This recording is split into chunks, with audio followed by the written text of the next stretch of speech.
So శివంబు therapy అనేటువంటిది తెలుసుకునే ముందు మన యొక్క ఆరోగ్యం ఎలా కాపాడుకోవాలి, ఆరోగ్యం అంటే ఏంటి, ఆరోగ్యము ఆహారంలో ఉందా, అయితే ఆరోగ్యము మందుల్లో ఉందా, ఆరోగ్యము డాక్టర్ దగ్గర ఉందా, ఆరోగ్యము హాస్పిటల్లో ఉందా, ఇవన్నీ తెలుసుకోవాలి కదా. మరి క్లియర్గా హాస్పిటల్లో ఆరోగ్యం ఉందా, ఎవరికైనా నమ్మకం ఉందా హాస్పిటల్లో ఆరోగ్యం ఉందని?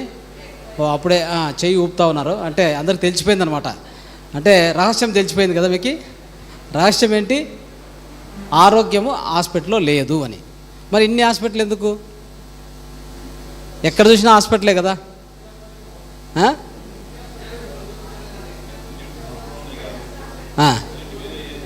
వేరే ఏం లేదు కాబట్టి, ఆల్టర్నేటివ్ చెప్పేవాళ్ళు లేరు కాబట్టి. సో వాళ్ళదే రాజ్యం అయిపోయింది మొత్తం మీద. అంటే కావాలంటే దేవాలయాలు తగ్గిస్తారేమో కానీ హాస్పిటల్ తగ్గారు. దేవాలయాలు, తర్వాత ధ్యాన మందిరాలు, వాటికంటే హాస్పిటల్ మాత్రం అద్భుతంగా కట్టేస్తారు. అది ఎట్లా ఉందంటే హాస్పిటల్ ఒక పెద్ద ప్యాలెస్ని తలిపించేలాగా, అంటే అనిపించేలాగా మనకు కడుతున్నారు హాస్పిటల్లో. అది చూసిన తక్షణమే లోపలేకపోతే ఎంత ఆరోగ్యమో అని పోయిన వాళ్ళు మళ్ళీ బయటికి రావట్లా, అక్కడి నుంచి అట్లే అవుట్ పైకే. అవునా కదా? జీవశ్చయం లేనటువంటి ఒక దాన్ని బయటికి పంపిస్తారు. ఎందుకు పనికిరాని ఒక వస్తువులాగా ఇచ్చి పంపిస్తారు బయటికి. అవునా కదా? చూసామా లేదా? ఇవన్నీ అనుభవాలు మనకి కదా. కరెక్ట్. అంటే నడుచుకుంటూ పోతాడు, వచ్చేటప్పుడు స్ట్రెచర్ మీద బయటకు వస్తాడు. అదేంటి? పోయేటప్పుడు బాగా నవ్వుతున్నాడు, పోయేటప్పుడు బాగా పరిగెత్తుకుంటూ ఎగిరాడు, పాట మొన్న చాలా, అంటే నేను మీ అందరికి కూడా ఎన్నో ఎగ్జాంపుల్స్ ఉంటాయి మీ దగ్గర. ఒక అబ్బాయి ఏదో కొద్దిగా హార్ట్ తొందర అయిందని చెప్పేసి, అంటే హార్ట్ ఏదో చెస్ట్లో గ్యాస్ట్రిక్ అని చెప్పి పోయాడు. పోతప్పుడు పాట పాడుతున్నాడు. వాళ్ళ తండ్రి కూడా ఆయనతో పాటు పోయాడు. వాళ్ళు తీసుకెళ్లారు, లోపల తీసుకెళ్లారు. అక్కడ టెస్ట్ అన్నారు. ఆ తర్వాత లేదు ఏదో కొద్దిగా సంథింగ్ ఏదో ఉంది, ఇంకో టెస్ట్ అన్నారు. అక్కడ తీసుకెళ్ళారు, అక్కడి నుంచి అక్కడికి.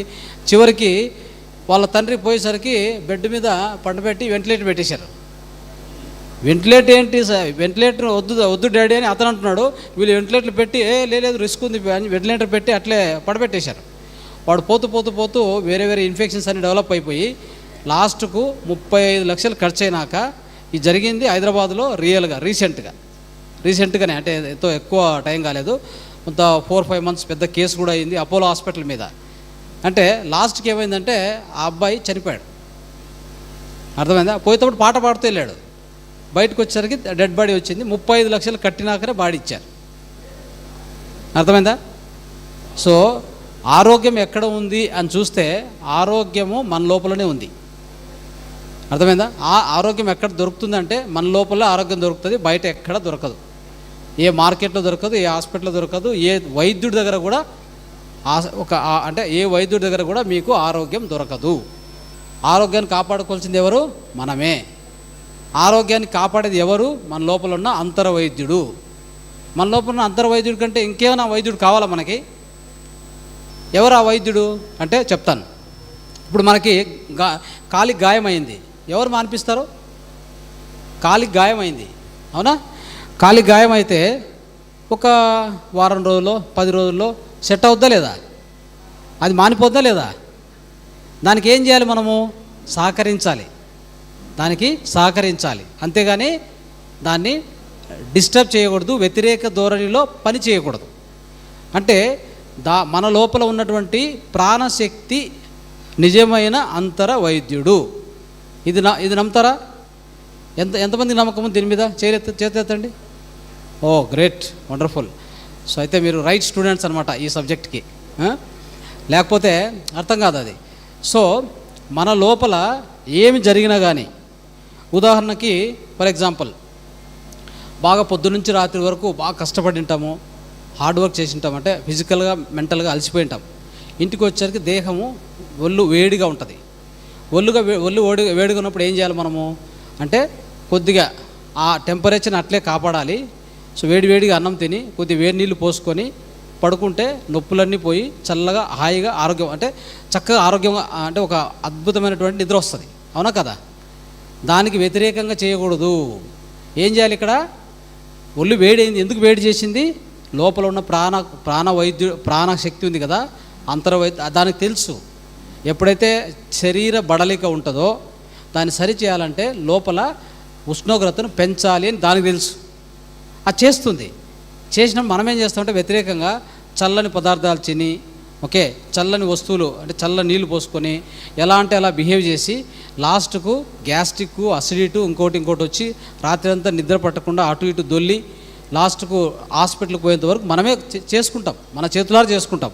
అలా కాకుండా దానికి సహకరిస్తే ఎటువంటి తొందర మీకు ఉండదు.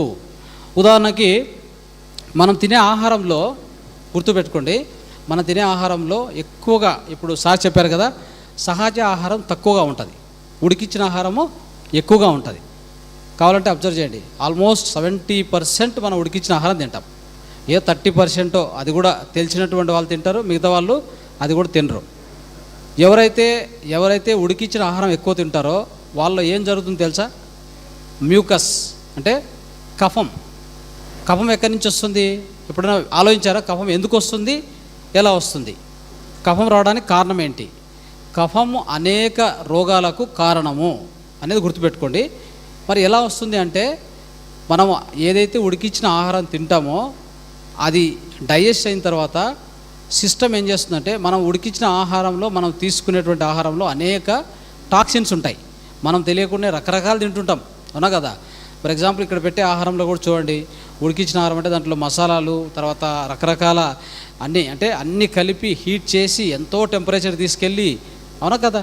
ఇవన్నీ లోపల ఏమవుతాయంటే, ఎప్పుడు కూడా సహజంగా తినకుండా అసహజంగా తినేటువంటి ఏ ఆహారమైనా కానీ ఒక రకంగా అది ఔషధంలా కాకుండా విషంలాగా పనిచేస్తుంది, విషంలాగా తయారవుతుంది. అది అలా చేసుకొని మనం తింటూ ఉంటాం. సో ఇవన్నీ టాక్సిన్సే, ఇవన్నీ విషయాలే మనం లోపలికి పంపిస్తున్నామని విషయాలే. ఇక షుగర్ డైరెక్ట్ తినేవాళ్ళు, ఈ పాల పదార్థాలు తినేవాళ్ళు, ఇవన్నీ కూడా లోపలికి పోయే టాక్సిన్స్, పనికిరాని ఇవన్నీ. వీటన్నింటినీ కాపాడి, వీటన్నింటి నుంచి మనల్ని కాపాడి, వీటన్నింటినీ రక్తంలోకి పోకుండా చూసి ఇలా చేయడానికే దేహం ఏం చేస్తుందంటే, మనం తిన్న తర్వాత కఫం తయారు చేస్తుంది. ఈ కఫం ఏం చేస్తుందంటే, మన లోపల పోయినటువంటి టాక్సిన్స్ని గట్టిగా పెట్టుకొని అంటే బంధించి దాని రక్తంలోకి పోకుండా చూస్తుంది. అది కఫం యొక్క పని. కఫము చెడ్డదా అంటే ఆ టైంకి అది చెడ్డది కాదు, కరెక్టే అది. కానీ అది రోజుకి ఎక్కువ అవుతుంది కదా. ఎందుకు ఎక్కువ అవుతుందంటే, రోజు అదే తినేది మనం, రోజు ఉడికిచ్చిన ఆహారమే. ఇలాగా జంగమయ్య సార్ చెప్పినట్టుగా సహజ ఆహారం తినేది ఎవరికి అలవాటు లేదు, అలవాటు ఎప్పటి నుంచో వెళ్ళిపోయింది అది.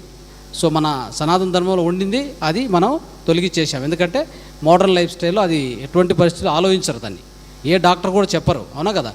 సో కాబట్టి ఇలా ఏమైందంటే, ఈ ప్లమ్ అనేది ఎక్కువ కొద్దీ ఫస్ట్ ప్లమ్ ఈ డైజెషన్ సిస్టంలో ప్రొడ్యూస్ అయ్యి నిదానంగా పైకి వస్తూ లంగ్స్ను కప్పేసుకొని, ఆ తర్వాత నిదానంగా వస్తూ మొత్తం ఈ యొక్క ఫేస్లో మొత్తం సైనస్ ఎక్కడెక్కడ ఉంటుందో అంతా అక్కడంతా ఫిలప్ అయిపోయి బ్లాక్ అయిపోయి ఈ యొక్క ఊపిరి ఆడక ఎప్పుడైతే లంగ్స్లో పేరుకుపోతుందో ఈ యొక్క శ్వాసకోశ వ్యాధులు స్టార్ట్ అవుతాయి, ఆస్మా. దానికి కారణం అదే, ఆ కఫం అనేది సరిగా బయటికి పోకపోవడమే కారణం. ఆ కఫాన్ని బయటికి పంపించే ఏర్పాటు మనకు లేదు, అవునా కదా? అంటే తినేది మాత్రం మనం అంతా ఉడికించిన ఆహారం తింటాం, కఫం ఎక్కువ వస్తుంటుంది, దాన్ని పంపించే ఆ మార్గం మనకు లేదు.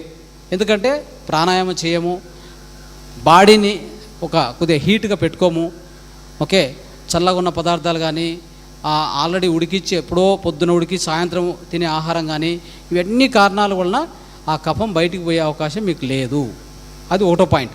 రెండోది, కఫం ఎక్కువైంది అనుకోండి, దేహానికి ప్రాణశక్తికి, అదే అంతర్వైద్యుడు అని చెప్పాం కదా, నిజమైన వైద్యుడు అంతర్వైద్యుడు ప్రాణశక్తినే. అదేం చేస్తుంది తెలుసా? ఆ కఫాన్ని బయటికి పంపించడానికి మనకేం చేస్తుందంటే, మన లోపల మనందరికీ తెలుసు కదా, జలుబు వచ్చింది అని చెప్పేస్తాం. జలుబు వచ్చింది అంటే లోపల ఉన్నటువంటి నీరులా కారుతూ ఉంది, లేదా లోపల నుంచి మనకు ఆ చీమిడి రూపంలో బయటకు వస్తూ ఉంది అంటేనే మనం అలోపతి హాస్పిటల్కో దీనికో మెడికల్ స్టోర్కి పోయి ఒక ట్యాబ్లెట్ తీసుకొచ్చి కోల్డ్ డ్రింక్ ఇంకోటి వేస్తాం. వేయడం వలన ఆ బయటికి అంటే మీ ప్రాణశక్తినే దాన్ని క్లీన్ చేసుకోవడానికి, సిస్టమ్ని క్లీన్ చేసుకోవడానికి పంపిస్తున్న కఫం ఆగిపోతుంది. ఇక్కడ కూడా మనం తప్పే చేసేది. ఎప్పుడైతే అది ఆగిపోతుందో అప్పుడు మీకు సైనస్ అంతా బ్లాక్ అయిపోయి అప్పుడు మీకు కోల్డ్గా వస్తున్నది సైనస్గా మారుతుంది. ఇంకొద్దిగా అలానే మీరు వ్యతిరేకంగా బిహేవ్ చేస్తూ పోతే ఆస్మాగా వస్తుంది, తర్వాత బ్రాంకైల్స్, తర్వాత ఈ టీబీ, ట్యూబర్క్యులోసిస్, ఇవన్నీ స్టార్ట్ అయిపోతాయి. ఇవన్నీ కూడా కాకూడదు అంటే మనము మన ప్రాణశక్తి చేసే చర్యలకు అనుకూలంగా వ్యవహరించాలి, కానీ దానికి వ్యతిరేకంగా వ్యవహారం చేయకూడదు. అయిందా? సో అంటే మీకు మీ లోపల ఏదైనా కానీ ఎలాంటి మార్పులు జరుగుతున్నా కానీ, సో మనకి ఒక్కోసారి ఏమైందంటే ఉపవాసం ఉంటాం అనుకోండి, ఉపవాసం ఉంటే మనకు హెడేక్ వస్తుంది మామూలుగా. చాలామంది ఏమనుకుంటారంటే ఉపవాసం ఉండడం వల్ల హెడేక్ వచ్చేసింది, ఇక ఉపవాసం నాకు వేస్ట్, పని చేయదు, ఇమ్మీడియట్గా డిసైడ్ చేసుకోవడం. అలా కాదు. మీ ప్రాణశక్తి ఏం చేస్తుందంటే టాక్సిన్స్ని బయటికి పంపిస్తూ ఉంటుంది ఉపవాసంలో. అప్పుడు మీకు హెడేక్ రానే వస్తుంది. మీరు కొద్దిగా సహనంగా ఉంటే మీ లోపల ఉన్న అన్ని టాక్సిన్స్, అన్ని విష పదార్థాలను బయటికి పంపించేస్తుంది. అది ప్రాణశక్తికి ఉన్నటువంటి గొప్ప లక్షణం. అర్థమైందా? సో ఎవరు నిజమైన వైద్యుడు అంటే మన ప్రాణశక్తి తప్ప ఇంకెవరు కాదు, గుర్తుపెట్టుకోండి. సో ఇది ఎలాంటిదంటే ఈ దేహం యొక్క సృష్టి రచన ఎలా ఉందంటే మొత్తం లోపలే ఉంది, బయట ఏది లేదు. ఎక్కడి నుంచి అంటే మీరు తిన్న ఆహారంను డైజెషన్ చేసే దగ్గర నుంచి, పోషకాంశాలను అందించే దగ్గర నుంచి, మీకు ఏమైనా అస్తవ్యస్తం అంటే కొద్దిగా అనారోగ్యం అయితే దాన్ని సరిచేసే దగ్గర నుంచి, మీరు ఎవరని తెలుసుకునేటువంటి అంటే ఆత్మ సాక్షాత్కారం పొందేది కూడా లోపలే ఉంది, బయట ఏమీ లేదు. అదే చెప్తారు కదా, యథా బ్రహ్మాండ తథా పిండ, యథా పిండ తథా బ్రహ్మాండ అని చెప్తాం కదా. అంటే మన లోపల ఉండేదే బయట ఉంది, బయట అంటూ ఏమీ లేదు, గుర్తుపెట్టుకోండి. సో ఇక్కడ ఇదే అంటే దీని కొనసాగింపుగా మన సనాతన ధర్మంలో ఓకే ప్రాణశక్తిని కాపాడుకుంటూ, ప్రాణశక్తికి వ్యతిరేకం కాకుండా దానికి అనుకూలంగా ప్రవర్తించే విధంగా ఎన్నో విద్యలు మన ఋషులు నేర్పించారు, గుర్తుపెట్టుకోండి. ఇప్పుడు స్వరయోగంలోకి పోయామనుకోండి, స్వరయోగంలో మన ఋషులు మునులు అంటే స్వరయోగాన్ని శివుడు పార్వతి చెప్పిన విద్య శివ స్వరోదయం అని చెప్తాం. అది స్వరయోగ, స్వర చింతామణి అని చెప్తాం. దాంట్లో ఏం చెప్పారు? ఆహారం తిన్న వెంటనే మీరు పింగళ నాడికి రండి అని చెప్పారు వాళ్ళు. మీకు పింగళ నాడి ఉన్నప్పుడు అంటే రైట్ సైడు ఆ శ్వాస నడిచేటప్పుడు ఆహారం తినమని చెప్పారు. మనం ఏం చేస్తాం చెప్పండి? మనమంతా భారతీయులం కాదు కదా, మనం ఎవరు? అంటే ఏదో ఒక పదం ఉంది ఆర్ఎన్ఐ అంట, RNI resident non Indians. NRI బాగుంది, ఎన్ఆర్ఐ అందరికీ తెలుసు కదా, నాన్ రెసిడెంట్ ఇండియన్స్ అని. మనమంతా ఎవరు తెలుసా? RNI resident non Indians. అర్థమైందా పరిస్థితి? ఎట్లుందంటే మనం నేర్చుకుంది ఆంగ్లేయ విద్య, మనం జీవిస్తున్నది ఆంగ్లేయ వాళ్ళ యొక్క పద్ధతులు, వైద్యము ఆంగ్లేయ. ఏది ఆంగ్లేయ లేదు చెప్పండి చూద్దాం. మన సనాతన ధర్మం ఎక్కడుంది? మనకు తెలియదు ఎక్కడుందో, వెళ్ళిపోయింది ఎప్పుడో. మన సమాజం నుంచే బయటికి పంపించేసాం మనం. అందుకే ఈ కష్టాలు, ఈ దుఃఖం మనకు తప్పదు. ఎప్పటి వరకు తప్పదు ఇది? తిరిగి మన సనాతన ధర్మాన్ని గురించి పూర్తిగా తెలుసుకొని ఆ పద్ధతులను మన యొక్క జీవితంలో భాగంగా చేసుకొని ధ్యానం చేస్తూ, ప్రతిరోజు ధ్యానం చేస్తూ ఈ పద్ధతులను కూడా పాటిస్తూ ముందుకెళ్తే మనకు అనారోగ్యం మన దగ్గరికి రాదు. అనారోగ్యం ఉంటే కూడా మనకు తెలియకుండానే ఎప్పుడో వెళ్ళిపోయి ఉంటుంది. క్యాన్సర్ కాదా, క్యాన్సర్ అనేది అసలు మనం ఊహించాల్సిన అవసరమే లేదు, మన దగ్గరికి కూడా రాదు అది. ఎందుకంటే అవి రావడానికి వాటికి రావడానికి మన దేహంలో అలాంటి ఎన్విరాన్మెంట్ క్రియేట్ అవుతూనే వచ్చేది. ఎందుకంటే ఎక్కువ టాక్సిన్స్ మన దేహంలో ఉత్పత్తి అయితే, మన దేహంలో విషం ఎక్కువైందంటే ఆ విషం నుంచే మనకు అనేక రోగాలు. క్యాన్సర్ రావడానికి ఏమని చెప్తాము? Free radicals. లోపల ఫ్రీ రాడికల్స్ ఎక్కువైపోయినాయి. సెల్స్, జీవకణాలు ఉన్నాయి కదా, జీవకణాలు ఎక్కువగా చనిపోవడము, కొత్త జీవకణాలు పుట్టకపోవడము. అర్థమైందా? సో తర్వాత జీవకణాలు రెండు కారణాలు క్యాన్సర్ రావడానికి, గుర్తుపెట్టుకోండి. జీవకణాలు అతి ఎక్కువగా మల్టిప్లై అయ్యి, అంటే మనకు ఉదాహరణకి ఒక సెకండ్కి ఇన్ని జీవకణాలు పుట్టాలంటే దానికి ఎన్నో రెట్లు పుడుతూ ఉంటుంది. దాన్ని ఏమంటే ర్యాపిడ్ మల్టిప్లికేషన్, ర్యాండమ్ మల్టిప్లికేషన్ అని చెప్తాం. అదొక కారణం. రెండోది చనిపోయిన సెల్స్, అంటే గుర్తుపెట్టుకోండి 3 నెలలకు ఒకసారి మొత్తం మన లోపల ఉండే రెడ్ బ్లడ్ సెల్స్ అన్నీ రీప్లేస్ కాబడతాయి. ఏమవుతాయి? మొత్తం లోపల ఉండే రెడ్ బ్లడ్ సెల్స్ అంటే ఎర్ర రక్త కణాలు మొత్తం పాతవన్నీ తొలగించబడి కొత్త రక్త కణాలు మనలో ఉత్పత్తి అవుతూ ఉంటాయి. అది సరైన విధంగా కాకపోవడము, ఈ 2 కారణాల వల్ల మనకు క్యాన్సర్ వచ్చేది. సో దీని అంతటి కారణం ఏంటంటే మేడం ప్లీజ్. సో ఇక్కడ అర్థం చేసుకోండి, మొత్తం కూడా మన దేహంలో ఉన్న వాతావరణమే ఆ క్యాన్సర్ కావచ్చు, ఇంకొక లివర్ ప్రాబ్లం కావచ్చు, అంటే మన కిడ్నీ ప్రాబ్లం కావచ్చు, హార్ట్ ప్రాబ్లం కావచ్చు, అన్నిటికీ మన దేహంలో మనం మెయింటైన్ చేసే వాతావరణము అంతే. అర్థమైందా? బాహ్య వాతావరణం సరిగా లేకపోతే ఇప్పుడు అట్మాస్ఫియర్ ఎలా బిహేవ్ చేస్తుంది చెప్పండి. ఎప్పుడు వర్షాలు వస్తాయో తెలియదు, ఎప్పుడు ఎండ కాస్తుందో తెలియట్లేదు, ఎప్పుడు చలి అంటే చలికాలంలో వర్షాలు చూస్తున్నాం కదా.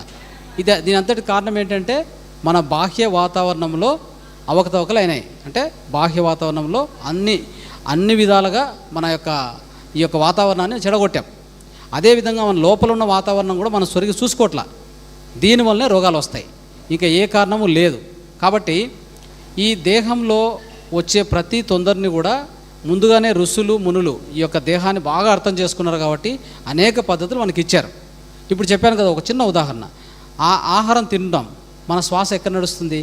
ఈగుతలు నడుస్తూ ఉంటుంది. అప్పుడు తింటాం, ఏం ప్రయోజనం? డైజెషన్ కాదు, అది విషం అవుతుంది. ఇది ఎంతమంది తెలుసు? చేయలేదని చూద్దాం. ఈ జ్ఞానం ఎంతమంది తెలుసు ఇక్కడ? చేయొద్దండి. సో చాలా తక్కువ మంది, అంటే చాలా ఎక్కువ మందికే తెలియదు. అంటే ఆహారం తినేటప్పుడు ఎలా ఉండాలంటే అంటే ఈ పింగళ నాడి నడుస్తూ ఉండాలి, సూర్యనాడి అంటాం. అప్పుడు మీరు తిన్న ఆహారం కరెక్ట్గా జీర్ణం అవుతుంది. ఇక్కడ నడిచేటప్పుడు ఇక్కడ నడుస్తుంది అనుకోండి, అప్పుడు ఏం చేయాలి?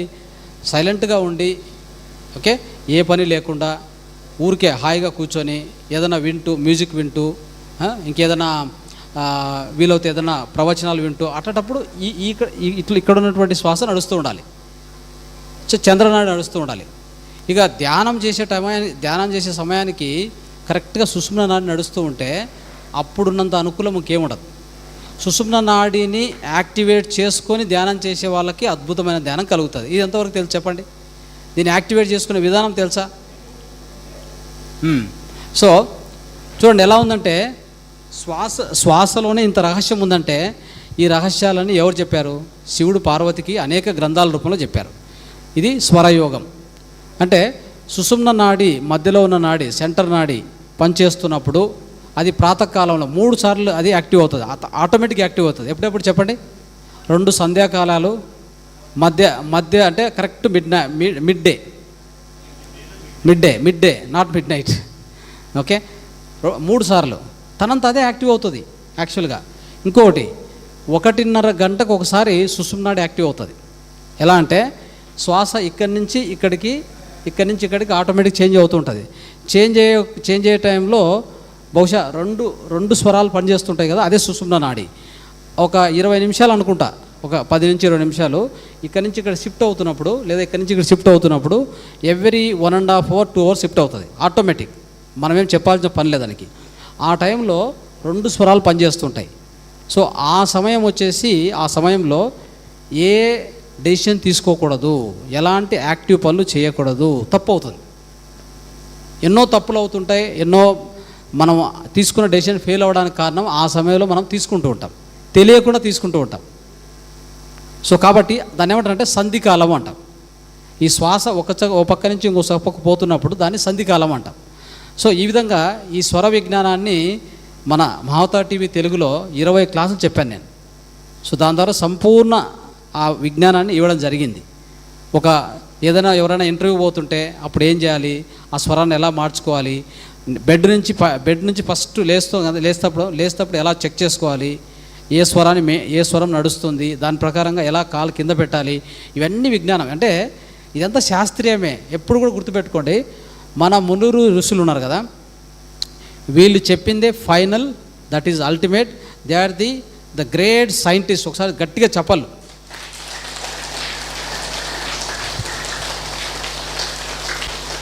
మీరు పొరపాటున అనుకుంటారు ఈ సైంటిస్టులు పెద్ద పెద్ద నోబెల్ ప్రైజులు పొందారు, తర్వాత ఏవో పిహెచ్డీలు, తర్వాత great university, Stanford university, Harvard university, ఈ యూనివర్సిటీలో పెద్ద ప్రయోగాలు చేస్తున్నారు, అంటే ఎక్కువ ప్రయోగాలు చేస్తున్నారు, వాళ్ళకంటే ఇంకెవరు గ్రేట్ ఉంటారు అనుకోవడం మాత్రం పొరపాటు. ఎందుకు తెలుసా? వాళ్ళందరూ కలిపి ఎంతో రీసెర్చ్ చేసి ఇంతవరకు తెలుసుకున్న తర్వాత, సైన్స్ అండ్ టెక్నాలజీ ఇంత డెవలప్ అయిన తర్వాత చివరికి మన వేదాంతాన్ని ఒప్పుకున్నారు. ఈ విషయం తెలుసా? ఎంతమంది తెలుసు చెప్పండి? వేదాంతాన్ని ఎలా ఒప్పుకున్నారు తెలుసా? లేటెస్ట్ క్వాంటమ్ ఫిజిక్స్ డెవలప్ చేశారు వాళ్ళు ఏం చేశారంటే, ఈ యొక్క ఫిజికల్ సైన్సెస్లో వాళ్ళు రీసెర్చ్ చేసి చేసి చేసి చేసి అంటే ఒక పదార్థం లోపలికి వెళ్ళి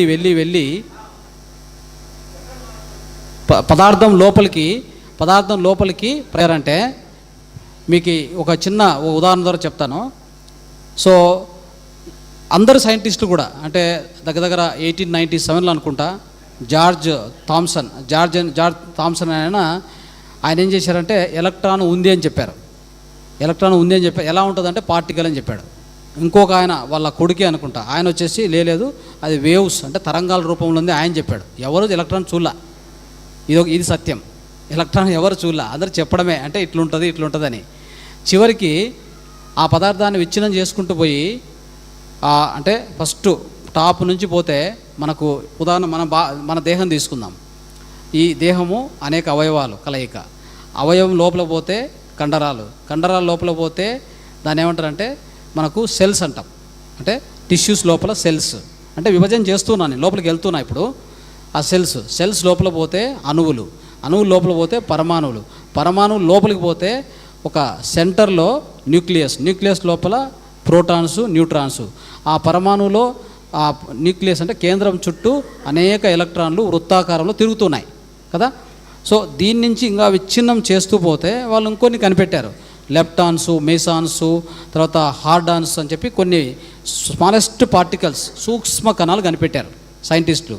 ఇక దాని తర్వాత ఏమి అని చెప్తే వాళ్ళు ఏం చెప్పారంటే క్వార్క్స్ అని ఒక పేరు పెట్టారు. ఆ క్వార్క్స్ అంటే ఏంటంటే ఆ తర్వాత ఇంకేమీ లేదు, ఇక్కడ ఉన్నదంతా కూడా ఖాళీ కనిపిస్తుంది, ఇది ఎంప్టీనెస్, ఇదే చైతన్యము అనేటువంటి పదము సైంటిస్ట్ నోట్లోంచి ఆల్రెడీ వచ్చేసింది. అదే కాన్షియస్నెస్ అని చెప్పారు. చూసారా?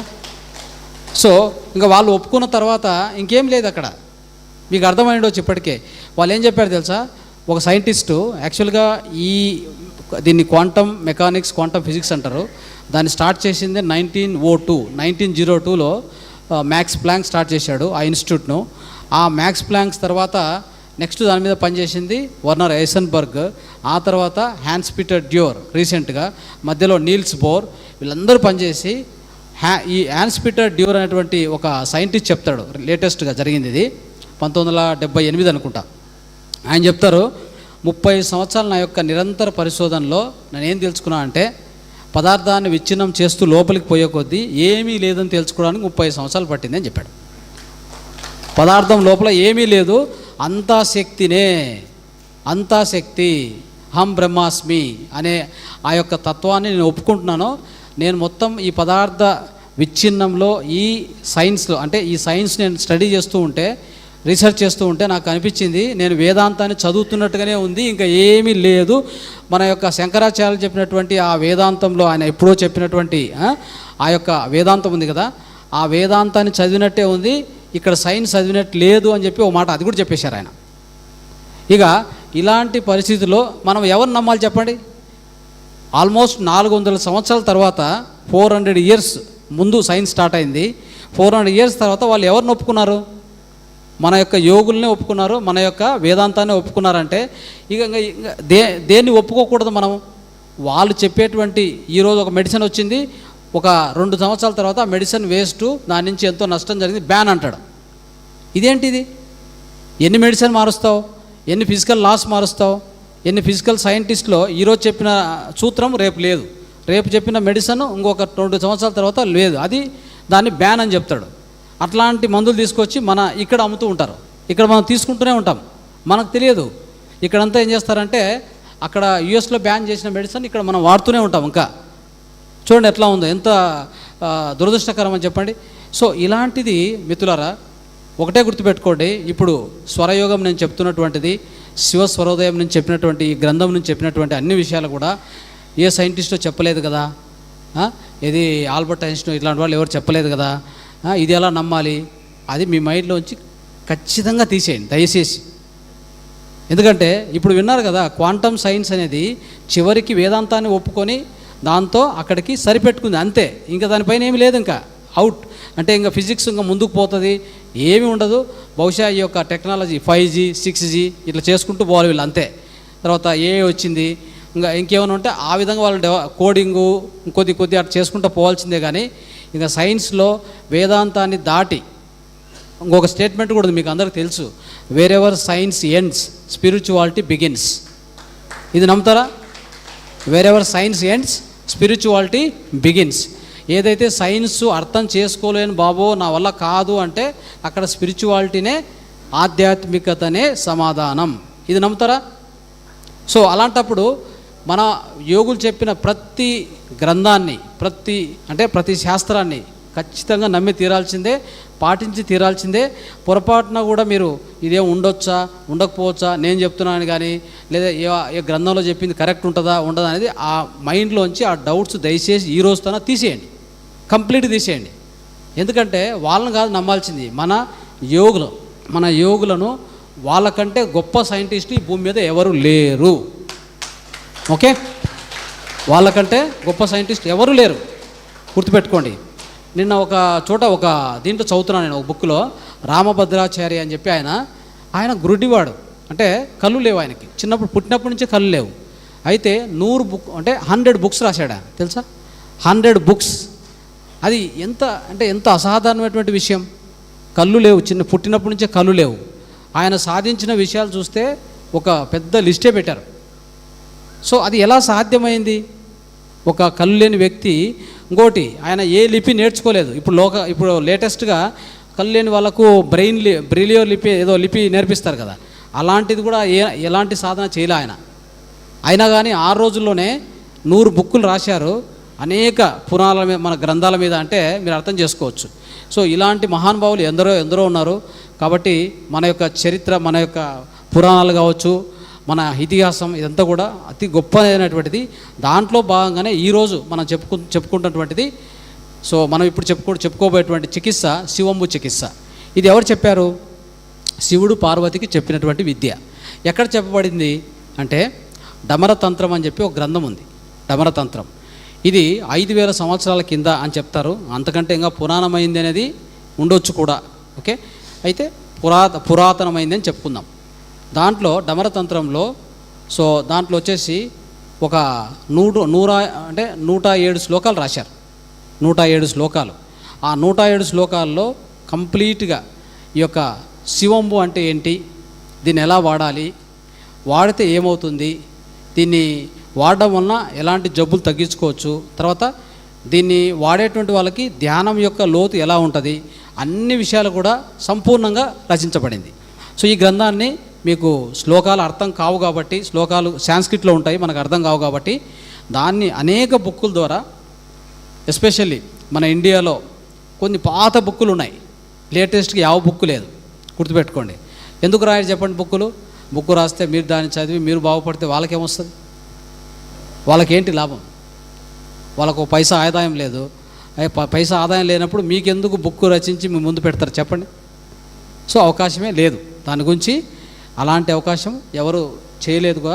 అయితే ఏం జరిగిందంటే, ఈ యొక్క శివుడు పార్వతికి చెప్పాడు అన్ని శ్లోకాల ద్వారా. అవన్నీ కూడా సాంస్క్రిట్ నుంచి మన అర్థమయ్యేటువంటి లాంగ్వేజ్లో రాశారు. అవన్నీ ఇంగ్లీష్లో చాలా బుక్స్ ఉన్నాయి. కొన్ని బుక్స్ నేను చూపిస్తాను ఇప్పుడు మీకు. సో ఈ యొక్క విద్య మనకు ఇటీవల కాలంలో అనుకుంటే, లేదా మన చిన్నప్పుడు మన అవ్వ తాత ఉంటారు కదా, ఆ సమయంలో కొంతమంది చెప్పేవాళ్ళు, ఏదైనా గాయం అయితే నీ మూత్రం నువ్వు దాని మీద పోసుకో అని చెప్పేవాళ్ళు. ఎంతమంది ఆ విధంగా వినింటారు? ఓ రైట్, వెరీ గుడ్. చూసారా? అంటే మీ దగ్గర మీరే ఎక్స్పీరియన్స్ చెప్పాలంటే మీకు ఆల్రెడీ అనుభవం ఉంది అది. అయితే ఆ అనుభవాన్ని మనం నమ్మం. ఎందుకు? ఇది ఏ ఇంగ్లీష్ వాళ్ళు లేదా ఏ యూరోపియన్స్ చెప్తే నమ్ముతాం, డాక్టర్స్ చెప్తే నమ్ముతాం. మన పూర్వీకులు తర్వాత మన యోగులు చెప్తే ఏమంటే చెప్తాను చెప్పండి? మూఢనమ్మకము అని చెప్తాం. బాగా మంచి పదం పెట్టేసి దాంతో అక్కడికి వదిలేస్తాం మనం కదా. సాంప్రదాయాలన్నింటిని ఏం చెప్పామో, సాంప్రదాయాలు మూఢనమ్మకాలు అని చెప్పి ఒక పదం పెట్టేసి దానికి ఒక ట్యాగ్ వేసేసి ఒక లేబుల్ వేసి వదిలేసాం. అర్థమైందా? సో అది మంచి అవకాశమైంది వాళ్ళకి. ఎవరికి? ఇతర దేశస్తులకి. ఎనివే, సో అది మన అవ్వతాత చెప్పింది. అంటే అక్కడ ఏదైనా గాయం అయితే దాని మీద మూత్రం పోయండి అని.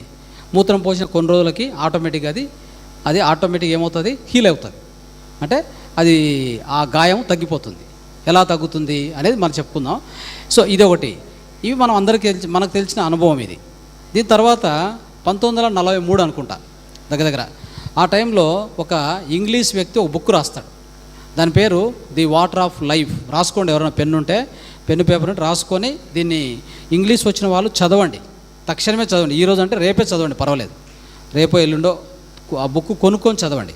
The water of life. దాన్ని తెలుగులో ఇంకా ట్రాన్స్లేట్ చేయలేదు, బహుశా గుజరాతీ, హిందీ దాంట్లో ట్రాన్స్లేట్ అయినట్టుంది. తెలుగులో ఎవరు ట్రాన్స్లేట్ చేయలేదు, తెలుగులో లేదు, కన్నడలో లే ఆ బుక్. అది జాన్ ఆర్మ్స్ట్రాంగ్ అని ఆయన రాశారు. ఆయన రాసిన తర్వాత అప్పుడు ప్రపంచానికి తెలిసింది, ఓ శివంబు అంట, ఇదేదో స్వమూత్ర అంటే స్వీయ మూత్ర అంటే మన సొంత మూత్ర చికిత్స అంట అని చెప్పేసి ఒక బుక్ బయటకు వచ్చింది. అందరూ ఆశ్చర్యమైంది, ఏం బుక్ అది అంటే, ఆయన జాన్ ఆర్మ్స్ట్రాంగ్ ఆయన ఒక మిలిటరీలో కమాండర్గా పనిచేసేవాడు. అతనికి వచ్చేసి ఏమవుతుందంటే టీబీ వస్తుంది, ట్యూబర్కులోసిస్. ఆ వ్యాధి కోసం 2 సంవత్సరాలు పోరాడతాడు. అన్ని వైద్యాలు అయిపోయినాయి, అన్ని హాస్పిటల్ అయిపోయినాయి, అన్ని స్పెషలిస్ట్ అయిపోయినాయి, అతనికి వ్యాధి తగ్గలేదు.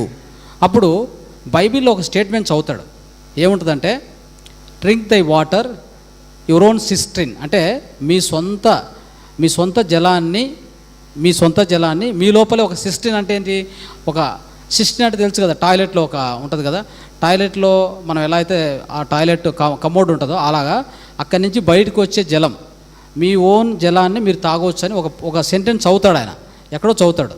తర్వాత వాళ్ళ అవ్వతాత ఎవరో అప్పట్లోనే చిన్నప్పుడు, అతను చిన్నగా ఉన్నప్పుడు ఒక అనుభవం, సో ఆ మూత్రం పోసుకుంటే ఆ గాయం తగ్గుతుంది, అదొకటి గుర్తొస్తుంది సడన్గా.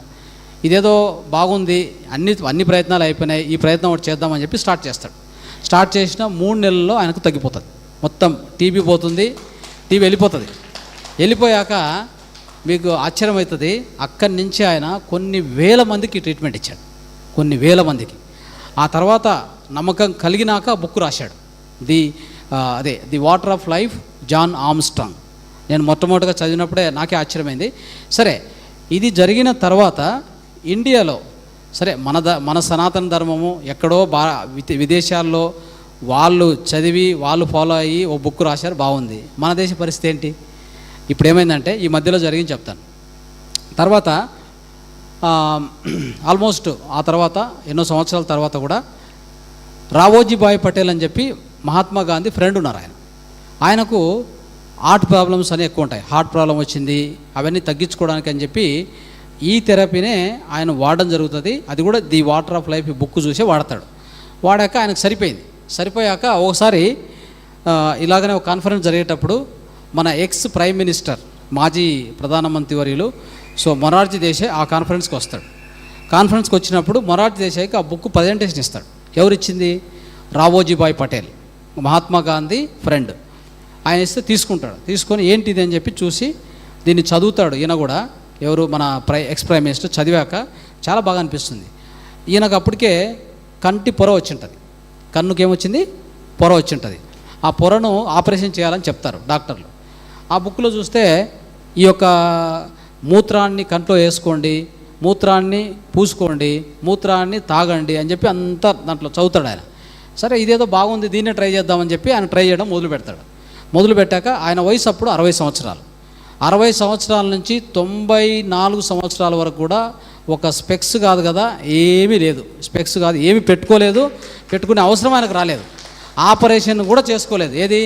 క్యాటరాక్ట్ ఆపరేషన్ కావాలి కదా, మామూలుగా క్యాటరాక్ట్ ఆపరేషన్ కూడా చేసుకోవాలి ఆయన. తర్వాత 99వ సంవత్సరం ఒక జర్నలిస్ట్ ఇట్లా ఎదురెదురు కూర్చొని ఇంటర్వ్యూ చేయడానికి వస్తాడు ఫారెన్ నుంచి. వస్తే ఆయన అడిగిన క్వశ్చన్లు ఏంటంటే, మీ ఆరోగ్యం ఎలా మెయింటైన్ చేస్తున్నారు? అప్పటికేమైందంటే ఆయన చర్మము ఒక్క ముడత లేదు. ఈ యొక్క ఫేస్ కూడా ఆయనకి ఎలా ఉండేదంటే, చిన్నపిల్లలకు ఎంత స్మూత్గా ఉంటుంది ఆ చర్మం, అంతే స్మూత్గా ఉండేది. ఎప్పుడు? 99 సంవత్సరాలు ఆయనకి. అయితే ఆయన 100వ సంవత్సరము 1995 మేలో ఆయన బాడీ వెకేట్ చేశారు. అంతవరకు కూడా ఆయన చర్మం ఫ్రెష్గా ఉండేది అనమాట. దీనికి రహస్యం ఏంటి అని చెప్పి బీబీసీ టెలివిజన్లో ఒక ఇంటర్వ్యూ ఇస్తాడు. ఆ బీబీసీ టెలివిజన్లో ఇచ్చిన ఇంటర్వ్యూలో ఆయన మొత్తం ప్రపంచానికి అర్థమయ్యేలాగా ఆయన యొక్క ఆరోగ్య రహస్యానికి, దీర్ఘకాల ఆ వయస్సుకు సంబంధించిన కారణము క్లియర్గా చెప్పడం జరిగింది. చూడండి, ఆ యొక్క విషయాన్ని బీబీసీలో ఇంటర్వ్యూ ఇవ్వడం వలన ప్రపంచం మొత్తం వెళ్ళిపోయింది. ఈ మూత్ర చికిత్స, స్వమూత్ర చికిత్స, తర్వాత శివంబు థెరపీ గురించి మొత్తం ప్రపంచానికే తెలిసిపోయింది. అంతవరకు ఎవరికి తెలియదు. ఎస్పెషల్లీ మన ఇండియాలోనే ఇంత అంటే మన యొక్క సొంత విజ్ఞానం అయి ఉండి కూడా మనకు సరిగ్గా తెలియదు.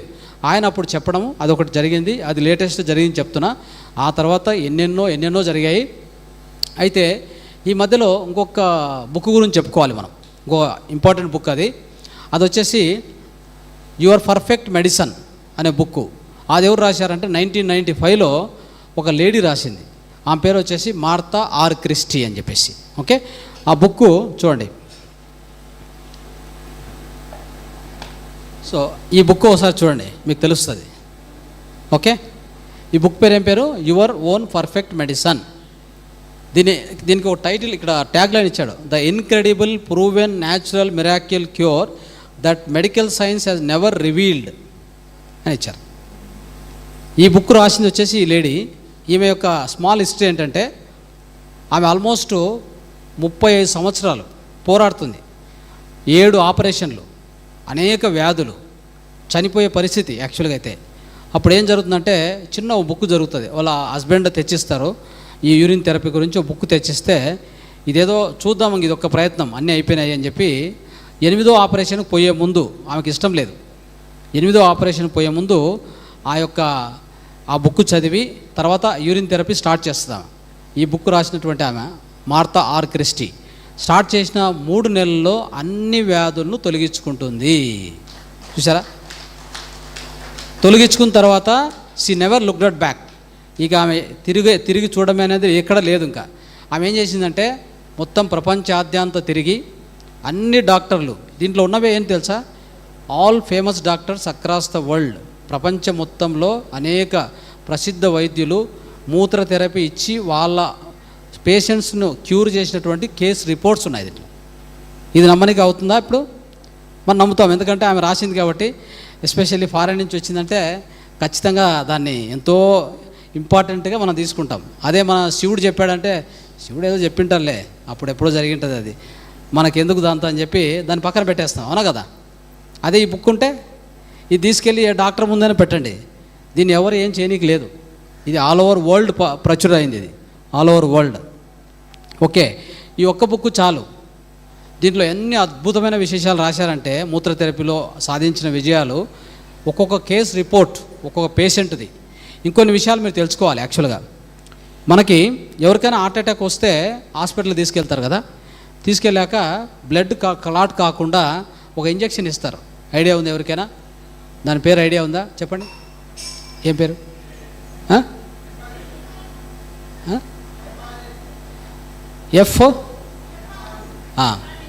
ఎఫాలిన్.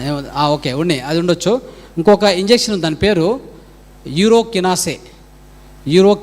మీరు గూగుల్లో కూడా ఒకసారి టైప్ చేసి చూడండి, మీకు తెలుస్తుంది. దాని పేరు వచ్చేసి యూరోకినాసే ఇంజెక్షన్ ఏం చేస్తుందంటే, ఎవరికైనా హార్ట్ అటాక్ అయితే తక్షణమే ఆ ఇంజెక్షన్ ఇవ్వాలి. ఇస్తే బ్లడ్ క్లాట్ కాకుండా వాళ్ళు హార్ట్ అటాక్ నుంచి బయటపడతారు, లేదంటే బ్లడ్ క్లాట్ అయితే చనిపోతారు. ఆ ఇంజెక్షన్ పేరు యూరోకినాసే. తయారు చేయబడింది వచ్చేసి మన యొక్క మానవ మూత్రం నుంచి. ఇది గుర్తుపెట్టుకోండి. ఓకే, రెండోది యాంటీనియోప్లాస్టిన్ అని చెప్పేసి ఒక ఇంజెక్షన్. అది ఫారెన్లో కానీ ఇక్కడ కూడా అవైలబుల్ ఉండొచ్చు. అది ఒక ఇంజెక్షన్ కాస్ట్ 8 లక్షలు. ఏం చేస్తుంది? మానవ మూత్రం తయారు చేసింది. అయితే క్యాన్సర్ ట్యూమర్స్ను నాశనం చేస్తుంది, క్యాన్సర్ సెల్స్ను నశింపజేస్తుంది ఆ యొక్క ఇంజెక్షన్. అది 8 లక్షలు ఒక ఇంజెక్షన్ కాస్ట్. ఓకే, ఇదొకటి. ఇక ఈ తర్వాత ఇలాంటివి ఎన్ని ఉన్నాయంటే, ఇంకోటి పెర్గోనాల్ అనే ఒక ఇంజెక్షన్ ఉంది.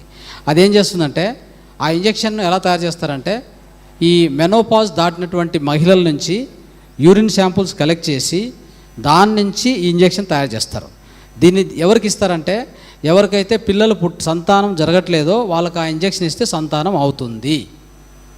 దాని పేరు పెర్గోనాల్. మీరు దానికి కావాలంటే చదవచ్చు. ఓకే, ఇలాంటివి ఎన్ని ఉన్నాయంటే 1-2 కాదు. మనకు తెలియకుండానే ఈ మానవ మూత్రాన్ని అనేక కాస్మోటిక్స్లో వాడతారు. ఈ విషయం తెలుసా? ఎన్ని కాస్మోటిక్స్లో వాడతారంటే లిమిటే లేదు, నో లిమిట్. అన్ని కాస్మోటిక్స్లో దీన్ని వాడతారు. ఎందుకంటే మూత్రంలో యూరియా ఉంటుంది. యూరియా ఎలాంటిది తెలుసా? ఎప్పుడైతే చర్మానికి మనం ఆ మూత్రాన్ని అంటిస్తామో మన లోపల చర్మం లోపల ఉన్నటువంటి చర్మ లేయర్స్ ఉంటాయి, డిఫరెంట్ లేయర్స్ ఉంటాయి. బాడీ అంటే స్కిన్ అంటే ఒకే లేయర్ కాదు, 7 లేయర్స్ ఉంటాయి. ప్రతి లేయర్కు ఇంకో లేయర్కి మధ్యలో దాని ఏమంటారంటే మాయిశ్చర్ను కరెక్ట్గా మెయింటైన్ చేసి డ్రై కాకుండా చూస్తుంది. దీనికంటే best moisturiser in the world there is nothing beyond urine. ఇది మీరు నమ్మాలి. ఓకే, సో అద్భుతమైన మాయిశ్చరైజర్. మీరు మాయిశ్చరైజర్ కొంటారు కదా బయట, ఏం అక్కర్లేదు. మీ మూత్రాన్ని ఓల్డ్ మూత్రంగా అంటే ఒక పాత మూత్రంగా తయారు చేసుకొని దేహానికి మనం మసాజ్ చేసుకుంటే దానికి మించినటువంటి మాయిశ్చరైజర్ ఈ ప్రపంచంలో ఏదీ లేదు. ఇది నమ్మడి. ఇది మీరు కావాలని ప్రయత్నం చేసి చూడండి. చెప్తాను. సో అంటే ఇవన్నీ మీకు ఎందుకు చెప్తున్నా అంటే మీకు ఈ శాస్త్రం గురించి తెలియాలి. అర్థమైందా? సో ఇది ఏదో ఎవరో చెప్పారంట, ఇది మంచిది కాదు. సో ఇంకా చెప్తాను అది ఎందుకు. లేదు, అది వచ్చేసి స్మెల్ ఎట్లా అంటే ఇమ్మీడియట్గా ఒక 5-6 రోజులు 6 రోజులు 7 రోజుల తర్వాత స్మెల్ వస్తుంది. స్మెల్ కూడా మనం ఏం చేసామంటే పచ్చకర్పూరం పౌడర్, దాన్ని పౌడర్ చేసి దాంట్లో వేసుకొని పట్టించుకుంటే అది కూడా స్మెల్ రాదు. లేదు అంటే 2 months తర్వాత అమోనియం అనేది పూర్తిగా నశించి స్మెల్లే న్యూట్రల్ అయిపోతుంది 2 months తర్వాత. మా ఫ్రెండ్స్ దగ్గర కేరళ వాళ్ళ దగ్గర వచ్చేసి 20 సంవత్సరాల మూత్రం ఉంది, నమ్ముతారా? 25 years urine. Okay, the best ointment. ఏది లేదు, ఏమి కలపాల్సిన అవసరం లేదు, అది అలానే ఉంటుంది.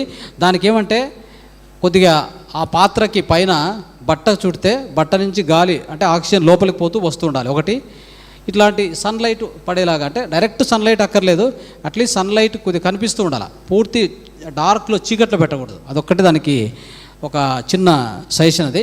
అయితే దీన్ని ఎలా తయారు చేసుకోవాలో తర్వాత చూద్దాం.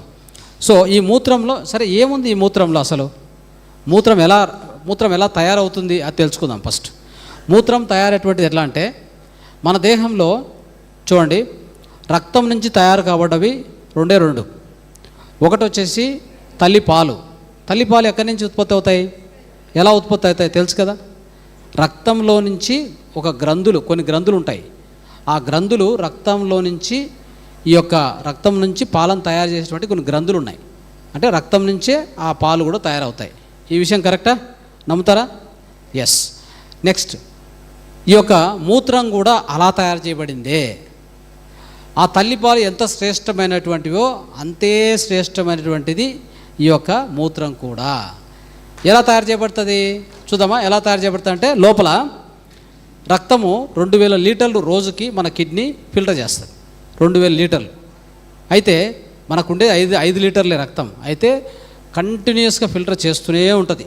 2000 లీటర్ల వరకు ఫిల్టర్ చేస్తే మనకు బయటికి ఎంత మూత్రం వస్తుంది? 1.5 లీటర్ అంతే వచ్చేది. చూసారా? అంత ఈజీనా అది? అంత ఆసమాసినా ఏదో మనం నీళ్ళు తాగేసాము బయటకు వచ్చింది అని మనం అనుకుంటూ ఉంటాం. అంత ఈజీ కాదు. లోపల దానికి ఎంతో సిస్టమేటిక్గా ఎంతో సిస్టమ్ ఉంది. ఓకే, అది గుర్తుపెట్టుకోండి.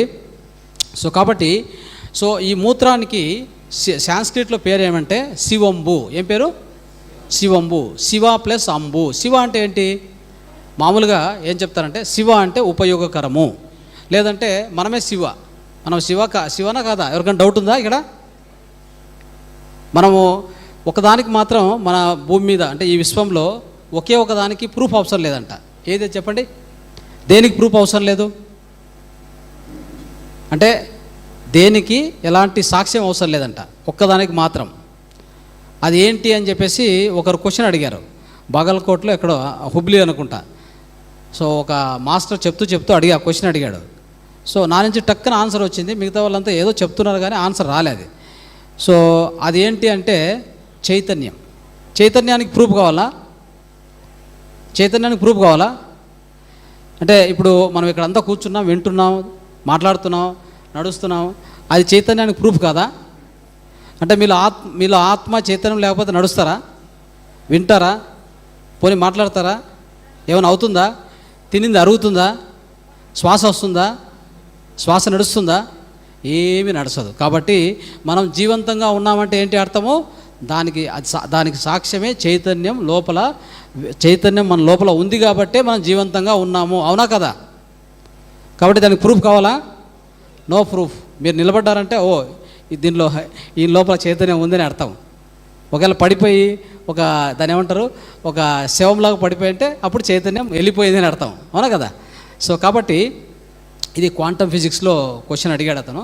సరే, సో ఇక్కడ ఏంటంటే మన లోపల చైతన్యం ఉన్నంత వరకు మనం శివ, అవునా కదా?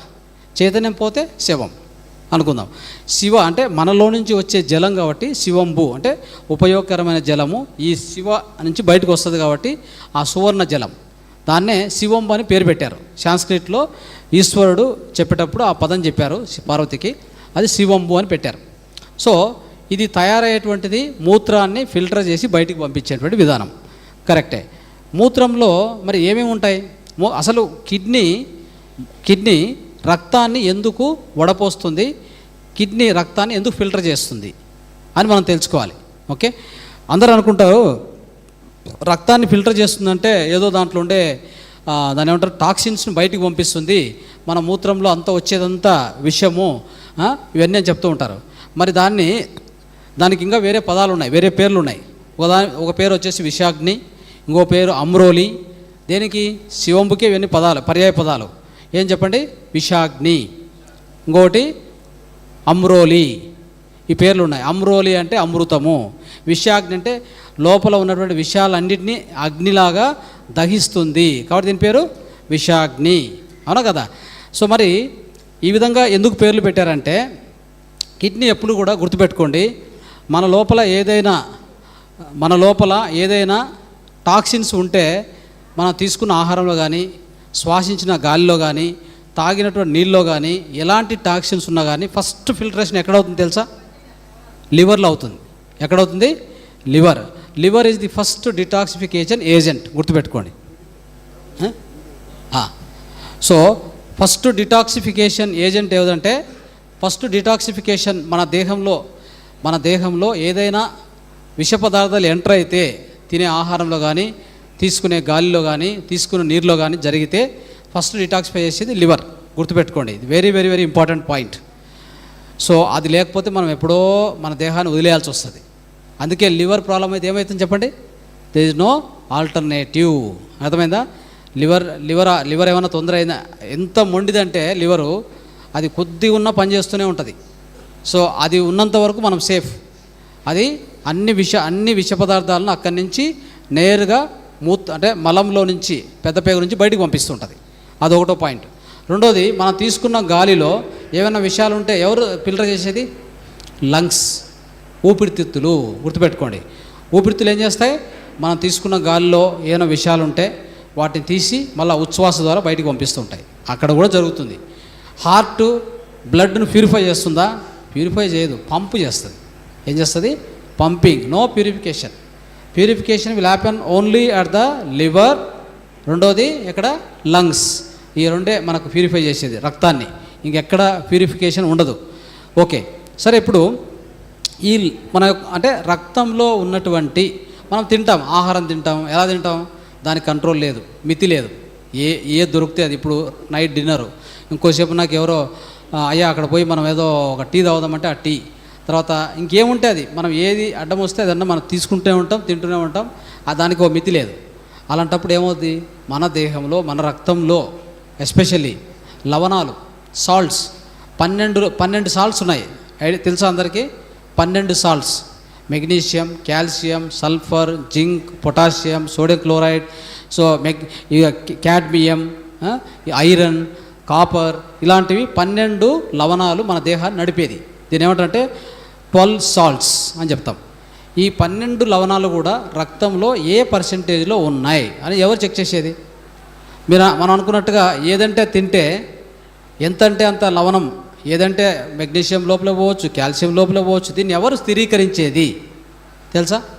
Who is going to regulate all these elements అంటే కిడ్నీ పని ఏంటి? It is going to regulate all the elements in the బ్లడ్లో ఏది ఎక్కువ ఉండాలి, ఏది తక్కువ ఉండాలి. ఉదాహరణకి పొటాషియం ఎక్కువైంది అనుకోండి రక్తంలో, మనకు హార్ట్ ఫెయిల్యూర్ వచ్చే అవకాశం ఉంది, హార్ట్ అటాక్ అయ్యే అవకాశం ఉంది. తెలుసా? దాన్ని ఎప్పటికప్పుడు దాన్ని ఫిల్టర్ చేసి మూత్రంలో ఎక్కువైనటువంటి ఆ లవణాలని, ఎక్కువ ఉన్న లవణాన్ని మూత్రంలో పంపించేదే కిడ్నీ పని. ఈ విషయము మనం తెలుసుకోవాలి. అంటే ఈ సైంటిఫిక్గా ఇవన్నీ అర్థం చేసుకుంటే ప్రాబ్లం లేదు. ఎవరో చెప్పింది మూత్రంలో విషం పోతుందంట, మూత్రంలో టాక్సిన్స్ పోతాయంట, అది పోతాయంట అని చెప్తూ ఉంటారు.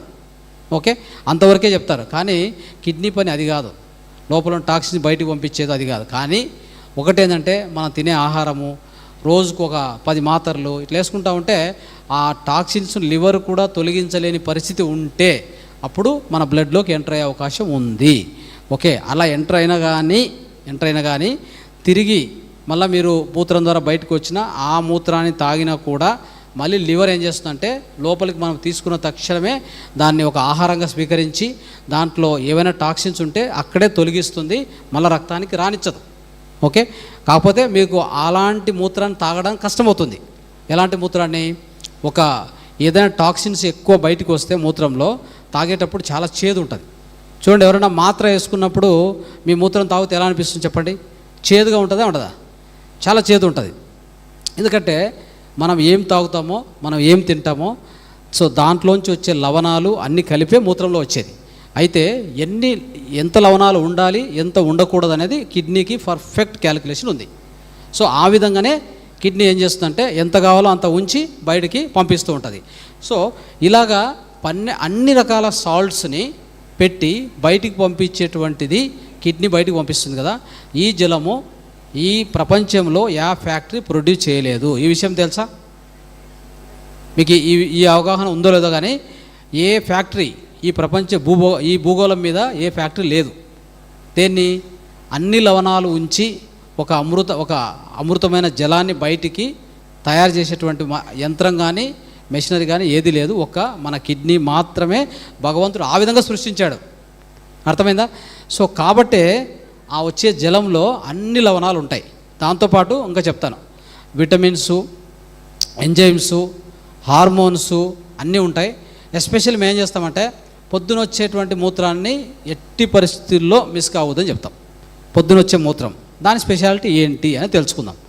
సో పొద్దున వచ్చే మూత్రం ఎట్లా అంటే పొద్దున్నే లేస్తానే హాయిగా నిద్రపోయి ఉంటాం. నిద్రపోయినప్పుడు ఎస్పెషల్లీ డైట్లో కూడా మా విధానంలో డైట్ కూడా ఉంటుంది. డైట్ ఈసారి చెప్తున్నారు కదా, అలాంటి డైటే మోర్ ఆర్ లెస్ సిమిలర్గా ఉంటుంది. బహుశా అదే డైట్ పాటించినా చాలా మంచిదే. ఓకే, కాకపోతే కొద్ది డిఫరెన్స్లో నేను ఆ డైట్ చెప్తాను, అది మీరు నోట్ చేసుకోండి. సో ఆ డైట్ ఎందుకు అంటే మనం ఇప్పుడు చెప్పుకున్నట్టుగా మన డైట్ ఎలా అంటే అలా ఉంటే మన మూత్రంలో వచ్చేటువంటి ఎలిమెంట్స్ కూడా చక్కగా ఉండవు. ఎందుకంటే ఆ మూత్రంలో వచ్చేటువంటి లవణాలు చక్కగా ఉండాలి, కావాల్సిన విధంగా మన దేహానికి పోషణ కావాలి అంటే మనం తీసుకునే ఆహారం కూడా చాలా ఇంపార్టెంట్. ఇప్పుడు చూడండి ఎలా ఉంటుందంటే మాంసం తిని, సిగరెట్ తాగి, తర్వాత రకరకాలుగా ఈ దుర్వ్యసనాలు ఇవన్నీ ఉంటే తీసుకునే మూత్రం వ్యర్థం. ఎందుకంటే యాసిడిక్ కాకూడదు, బ్లడ్ని ఎప్పుడు అసిడిక్ చేయకూడదు.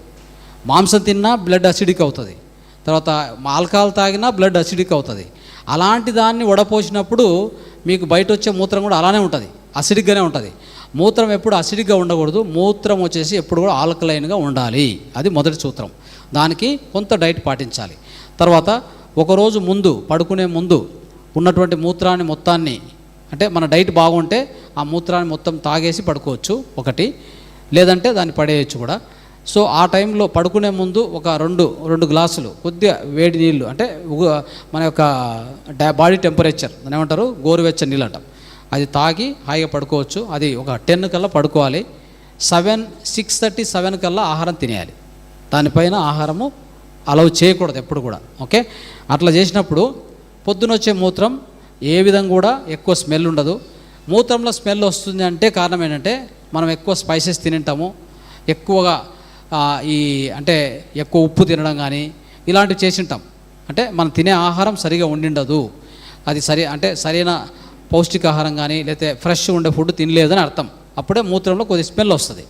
సో ఇప్పుడు మసాలాలు కానీ ఉప్పు కానీ ఇట్లాంటివి ఎక్కువ తినడం ఇట్లాంటివి చేస్తే ఆ యొక్క మూత్రంలో కూడా అలాంటి అంశాలు కనిపిస్తాయి. సో దాన్ని మనం పాటించాలంటే ఒక డైట్ విధానం అది చెప్తాను నేను. సో పొద్దునొచ్చే మూత్రం ఏంటి విశిష్టత అంటే మీకు లవణాలు వస్తాయి, ఆ పొద్దునొచ్చే మూత్రంలో లవణాలు వస్తాయి, తర్వాత విటమిన్స్, తర్వాత హార్మోన్స్ అన్నీ వస్తాయి. ఒక్క హార్మోన్ ప్రత్యేకంగా వస్తుంది. అది వచ్చేసి మెలటోనిన్. ఎందుకు చెప్పండి? పడుకున్న తర్వాత మనం ఎప్పుడైతే పడుకుంటామో నిద్రలోకి జారుకుంటున్నామంటే అది దాని అర్థం ఏంటంటే మనలో మెలటోనిన్ ఉత్పత్తి అయింది అని అర్థం. మెలటోనిన్ ఎప్పుడు ఉత్పత్తి అవుతుంది? రాత్రి 6 గంటల తర్వాత మెలటోనిన్ ఉత్పత్తి అవుతుంది. ఓకే, మళ్ళీ పొద్దున 6 గంటల వరకు మన బ్లడ్లో మెలటోనిన్ అలానే ఉంటుంది. అది లేకపోతే నిద్ర రాదు. మనకు నిద్రను కలిగించేటువంటి హార్మోన్ ఏది తెలుసా? మెలటోనిన్. అది లేకపోవడం వలన నిద్రహీనత వలన స్లీపింగ్ పిల్ చేసుకుంటున్నారు. మెలటోనిన్ బయట నుంచి కొనుక్కుంటారు, తెలుసా మీకు ఆ విషయం? మెలటోనిన్ బయట నుంచి కొనుక్కుంటున్నారు. ఎందుకు అంత అవసరం ఏంటి మనకి చెప్పండి? సరిగా మన జీవన విధానం సరిగా పెట్టుకుంటే మెలటోనిన్ మన లోపల ఉత్పత్తి అవుతుంది, దేహంలో ఉత్పత్తి అవుతుంది. ఎవరు ఉత్పత్తి చేస్తారు దాన్ని? Pineal gland. అర్థమైందా? సో పొద్దున్నే హెచ్చరిక అవుతుంది అంటే అర్థమైంది తెలుసా? అది మెలటోనిన్ సెరటోనిన్గా చేంజ్ అవుతుంది. అది ఎవరు చేస్తారు? అది ఎస్పెషల్లీ దాన్ని చేంజ్ చేసేటువంటిది మన పిట్యూటరీ గ్లాండ్ యొక్క ఇన్స్ట్రక్షన్ వలన అది ఏమవుతుంది? మెలటోనిన్ కాస్త సెరటోనిన్గా మారుతుంది. అప్పుడు మనకి హెచ్చరిక వస్తుంది. అంటే డే టైం మొత్తం సెరటోనిన్ ఉండాలి, నైట్ మొత్తం ఏముండాలి? లోపల మెలటోనిన్ ఉండాలి. మెలటోనిన్ అనేటువంటిది మనం పడుకుంటాం కాబట్టి రక్తంలో ఉంటుంది కాబట్టి దాన్ని ఫిల్టర్ చేసినప్పుడు మూత్రం రూపంలో రెడీగా ఉంటుంది, మూత్రంలో అది పెట్టింటుంది. కాబట్టి ఎవరికైనా ఈ నిద్ర రాని పరిస్థితి ఉంటుంది అనుకోండి, వాళ్ళకి ఆ మెలటోనిన్ కూడా దొరుకుతుంది. ఈ మూత్రం తాగితే నిద్రహీనత కూడా వెళ్ళిపోతుంది. నిద్ర రాని వాళ్ళకు కూడా నిద్ర వచ్చేస్తుంది. ఈ యొక్క మూత్రం తాగుతూ పోవడం వల్ల ఆ ప్రాబ్లం కూడా కరెక్ట్ అవుతుంది. అదే కాకుండా ఇంకొక అద్భుతమైన ఇంపార్టెంట్ విషయం గుర్తుపెట్టుకోండి. ఈ విషయం చెప్తున్నాను.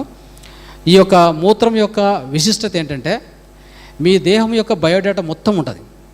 మీరు మానసికంగా ఏం సఫర్ అవుతున్నారు, ఫిజికల్గా మీ బాడీలో ఏం సఫర్ అవుతున్నారు, క్యాన్సర్ ఉందా, లివర్ ప్రాబ్లం ఉందా, ఇంకో ప్రాబ్లం ఉందా, అన్నీ కూడా ఆ బయోడేటా మొత్తం మూత్రంలో విచారం ఉంటుంది.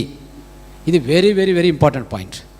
దీని ద్వారా ఏంటి అంటే అక్కడ ఏం ప్రాబ్లం ఉంది అనేది ఒకటి ఇన్ఫర్మేషన్ ఉంటే, ఇంకొకటి దేహంలో మన యొక్క లోపల ప్రాణశక్తి అని చెప్పాక ఇంతవరకు అంతర్వైద్యుడు ఆయన అదేం చేస్తుందంటే రాత్రి పడుకున్న సమయంలో మన నుంచి బయటికి పంపించే మూత్రంలో యాంటీబాడీస్ తయారు చేసి పెడుతుంది. ఏమంటుంది వాటిని? యాంటీబాడీస్. యాంటీబాడీస్ అంటే ఏంటి అంటే మన ఏదైనా ఒక వ్యాధి మీద పోరాడుతూ ఉంటే, ఓకే, దానికి ఏదో మెడిసిన్ వేసుకుంటాము. యా డాక్టరు అల్లోపతి డాక్టర్ ఇచ్చింటాడు, ఆయుర్వేద డాక్టర్ ఇచ్చింటాడు, హోమియోపతి డాక్టర్ ఏదో మెడిసిన్ మనం వేసుకుంటుంటాం. కానీ అది కరెక్ట్ మెడిసిన్ కాదు. కరెక్ట్ మెడిసిన్ ఎవరు తయారు చేస్తారో? మీ ప్రాణశక్తి తయారు చేసి మీ మూత్రంలో బయటికి పంపిస్తుంది. ఇది చాలా చాలా చాలా చాలా ఇంపార్టెంట్ పాయింట్. మొదటి మూత్రం మిస్ కావద్దని చెప్పే దీనికే కారణము ఇది. ఈ మూత్రాన్ని ఎవరైతే ఉపయోగిస్తారో వాళ్ళకి వ్యాధి సమూలంగా నివారణ కాబడుతుంది. ఆ మూత్రం వాడుతూ పోతే చాలు. అంటే ఎంత అందుకే ఈ బుక్ పేరు ఏం రాశారు? ఆమె ఊరికే రాయలే పేరు. ఏం పెట్టింది? యువర్ ఓన్ పర్ఫెక్ట్ మెడిసిన్ అని ఎందుకు చెప్పింది చెప్పండి? ఇప్పుడు నేను చెప్పింది అర్థమైందా మీకు? ఎందుకు ఓన్ పర్ఫెక్ట్ మెడిసిన్ అని చెప్పింది అంటే మీకు మూత్రంలో న్యూట్రిషన్ ఒకటే కాదు. సో ప్లీజ్ మాట్లాడొద్దు. సో మూత్రంలో న్యూట్రిషన్ ఒకటే కాదు. పొద్దున మూత్రంలో న్యూట్రిషన్తో పాటు ఏమున్నాయి? న్యూట్రిషన్తో పాటు మెడిసిన్ కూడా ఉంది. ఏ medicine? Your own perfect medicine, your own right medicine. ఎవరు తయారు చేశారు? మీ లోపల ఉన్నటువంటి ఆ యొక్క ఇంటెలిజెన్సు, మీ లోపల ఉన్నటువంటి ఆ యొక్క ఆత్మ అని చెప్పుకోండి, ఇంటెలిజెన్స్ అని చెప్పుకోండి, దేవుడు అని చెప్పుకోండి, లేదంటే ప్రాణవైద్యుడు అని చెప్పుకోండి, ప్రాణశక్తి అని చెప్పుకోండి. ఎవరో ఒకరు మన లోపల ఏముంది? ఇంటెలిజెన్స్ ఉంది. అది తయారు చేయబడినటువంటి medicine 100% your own perfect medicine. It will work for you, it will work, no doubt. ఇది మీరు తీసుకున్న తర్వాత వర్క్ చేస్తుంది. మీరు చెప్పాల్సిన అవసరంలే, మీరు తీసుకుంటే చాలు. మీ లోపల ఎక్కడ ప్రాబ్లం ఉందో పోయి అక్కడ పనిచేస్తుంది. దీంట్లో ఇంకొక ప్రయోగం జరిగింది.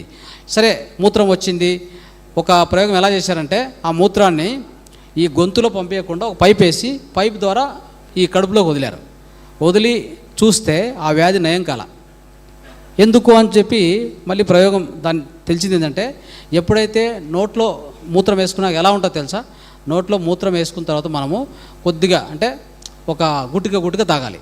అలా తాగడం వల్ల ఏం తెలిసిందంటే ఇక్కడ సెన్సార్స్ ఉన్నాయి. ఆ సెన్సార్స్ ఏం చేస్తాయంటే మూత్రం లోపలికి పోతున్నప్పుడే దాంట్లో డేటాను ఏం చేస్తాయంటే ఆ డేటాను అనలైజ్ చేసి ఎక్కడ ప్రాబ్లం ఉంది, ఏ ప్రాబ్లం సరిచేయాలో అక్కడి నుంచి ఇన్స్ట్రక్షన్స్ వెళ్ళిపోయి బ్రెయిన్ నుంచి ఆ కెమికల్స్ ప్రొడ్యూస్ అయ్యి మీ వ్యాధి మీద డైరెక్ట్గా పోరాటం చేయడం జరుగుతుంది. ఎంత ఉంది చూడండి. ఇదంతా ఎంత అంటే అద్భుతం లోపల భగవంతుడు సృష్టికర్త పెట్టినాడంటే దీన్ని మనం ఉపయోగించుకోకపోవడం ఎంత దురదృష్టకరం. సరే పోనీ ex prime minister Morarji Desai ఉపయోగించాడంటే మనం నమ్మొచ్చా? కొద్దిగా పర్వాలేదా? సైంటిస్టే చెప్పాలా? సైంటిస్ట్ అమెరికా నుంచి వచ్చి చెప్పాలా మనకి? ఆయన చెప్తే నమ్మొచ్చు కదా, ఎక్స్ ప్రైమ్ మినిస్టర్, అవునా కదా? కాబట్టి మిత్రులారా, ఇంత అద్భుతమైనటువంటి ఈ వైద్య విధానాన్ని మనం ఎప్పుడో మర్చిపోయాం. మళ్ళీ తిరిగి మొరార్జీ దేశాయ్ లాంటి వాళ్ళు, రీసెంట్గా ఒక ఎగ్జాంపుల్, ఈయన ఎవరంటే పరేష్ రావల్, విన్నారా? పరేష్ రావల్ సినిమాలు బాగా ఇష్టమే కదా మనకి. ఏ సినిమాలో యాక్ట్ చేశారు పరేష్ రావల్ చెప్పండి? ఎస్పీ. అది ఓకే, అది కాదు నేను చెప్పేది. ఏ సినిమాలో యాక్ట్ చేశారు? సో ఏ సినిమాలో యాక్ట్ చేశారు చెప్పండి? శంకర్ దాదా ఎంబీబీఎస్ లేదా? శంకర్ దాదా ఎంబీబీఎస్ విన్నారా? ఓకే. సో ఆయన ఏం చేశారంటే రీసెంట్గా ఆయన జరిగిన ఇన్సిడెంట్ చెప్తాను. ఒక 6 నెలల కింద అనుకుంటా. ఆ వీడియో కూడా మీతో షేర్ చేస్తాను గ్రూప్లో. ఇప్పుడు మీకు ఈ యొక్క విద్య గురించి చెప్తున్నాం కాబట్టి, దీని పేరు అమర విద్య. ఏం విద్య? అమ్రోలి అమర విద్య. ఓకే. సో ఈ యొక్క దీనికి ఒక ఎగ్జాంపుల్ ఏమంటే, ఆయన ఎగ్జాంపుల్ 6 నెలల కిందట దీనికి వెళ్ళాడు, అంటే షూటింగ్కి వెళ్ళాడు. కింద పడితే యాక్సిడెంట్ అయ్యి ఈ యొక్క మోకాలు ఫ్రాక్చర్ అయింది. మోకాలు ఫ్రాక్చర్ అయింది. ఇంట్లో ఉన్నాడు, రెస్ట్ తీసుకుంటూ ఉన్నాడు. డాక్టర్లు ఏం చేస్తారు తెలుసా మీకు? మోకాలు ఫ్రాక్చర్ అయితే, జాయింట్స్ ఇరిగిపోతే, ఎముకలు విరిగిపోతే మెడిసిన్ ఇస్తారా? మెడిసిన్ ఇస్తారా? ఏమిస్తారు? Pain killer. కాకపోతే గట్టి కడతారు, అవునా కదా?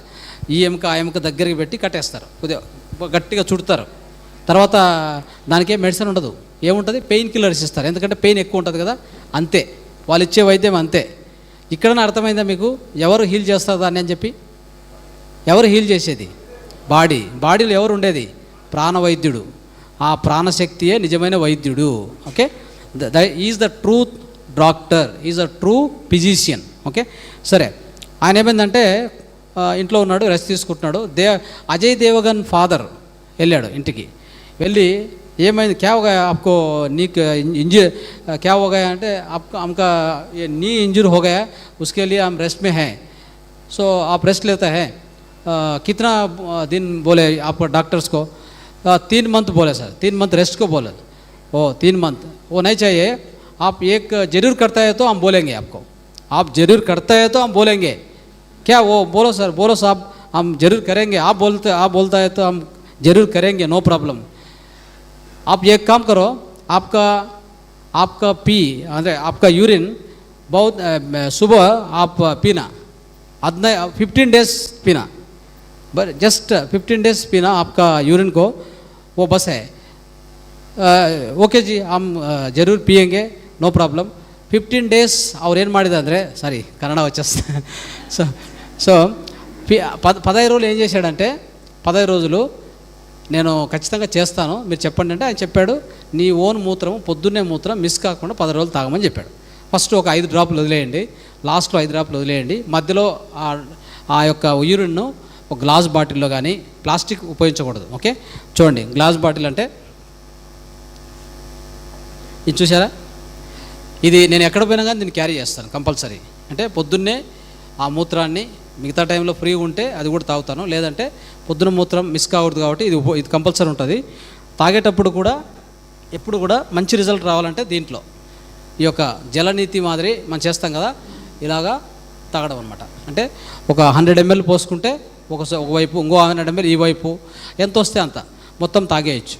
సో దీనికి ఈ 2 మాత్రం ఉంటే చాలు, మనకి ఇంకేం అక్కర్లా. అయిందా?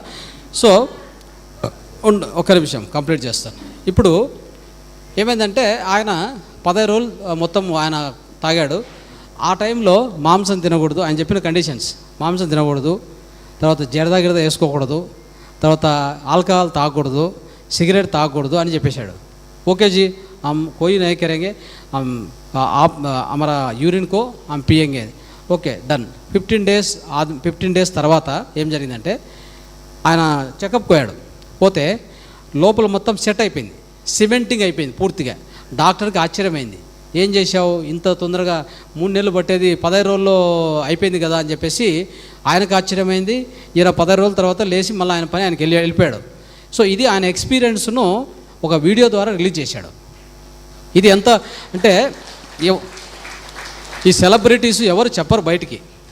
మీకు ఇంకో విషయం తెలుసో తెలిదో, అమెరికాలో ది నంబర్ 1 హీరో ఆయన యూరిన్ థెరపీ చేస్తారు. ఈ విషయం ఎంతమంది తెలిసి ఉంటుంది? నంబర్ 1 హీరో, టాప్ హీరో అమెరికాలో ఇప్పటికి కూడా యూరిన్ థెరపీ చేస్తారు. తర్వాత ఇక్కడ కూడా మన ఇండియాలోనే సెలబ్రిటీస్ చాలామంది లేడీసు యూరిన్ని వాళ్ళ ఓన్ యూరిన్ని బాగా మసాజ్ చేసుకొని వాళ్ళ ఫేస్ను బ్యూటీని కాపాడుకుంటారు. ఈ విషయం తెలుసా మీకు? తెలియదు. సో ఇవన్నీ మనకు తెలియని విషయాలు ఎన్నో ఉన్నాయి కదా. సో సరే, ఇంకోటి ఏంటంటే రీసెంట్గా నేను ఒక ఎగ్జాంపుల్ చెప్పాను ఈరోజు కూడా. ఒక లేడీ, నేను అంటే హుబ్లీకి పోయినప్పుడు నేను టీచ్ చేశాను. బాగలకోటకు వచ్చే లోపల ఆమెకు ఉన్నటువంటి మొత్తం పింపుల్స్, బాడీ అంతా పింపుల్స్ ఉన్నాయి. ఆ పింపుల్స్ మొత్తాన్ని 1.5 మంత్ కరెక్ట్గా చేసింది ఇంతే. నేను చెప్పిన డైటు, ఆహార విధానము, తర్వాత మూత్రాన్ని తాగడము, మూత్రాన్ని పూసుకోవడం. ఓల్డ్ మూత్రం ఎలా చేసుకోవాలో చెప్తానో ఓల్డ్ మూత్రంగా చేసుకొని అప్లై చేయడం జరిగింది. మొత్తం 1.5 మంత్లోనే ఆ యొక్క పింపుల్స్ అన్నీ ఊడిపోయినాయి, మొత్తం డ్రై అయిపోయి ఊడిపోయినాయి. ఇప్పుడు చర్మం కూడా ఏమవుతుందంటే ఆ కలర్ చేంజ్ అవుతూ వస్తూ ఉంది. ఇప్పుడు కలర్ చేంజ్ అవుతూ వస్తూ ఉంది. ఓకే, ఇంకో ఎగ్జాంపుల్ చెప్పింటాను, మీకు చెప్పాను లేదో.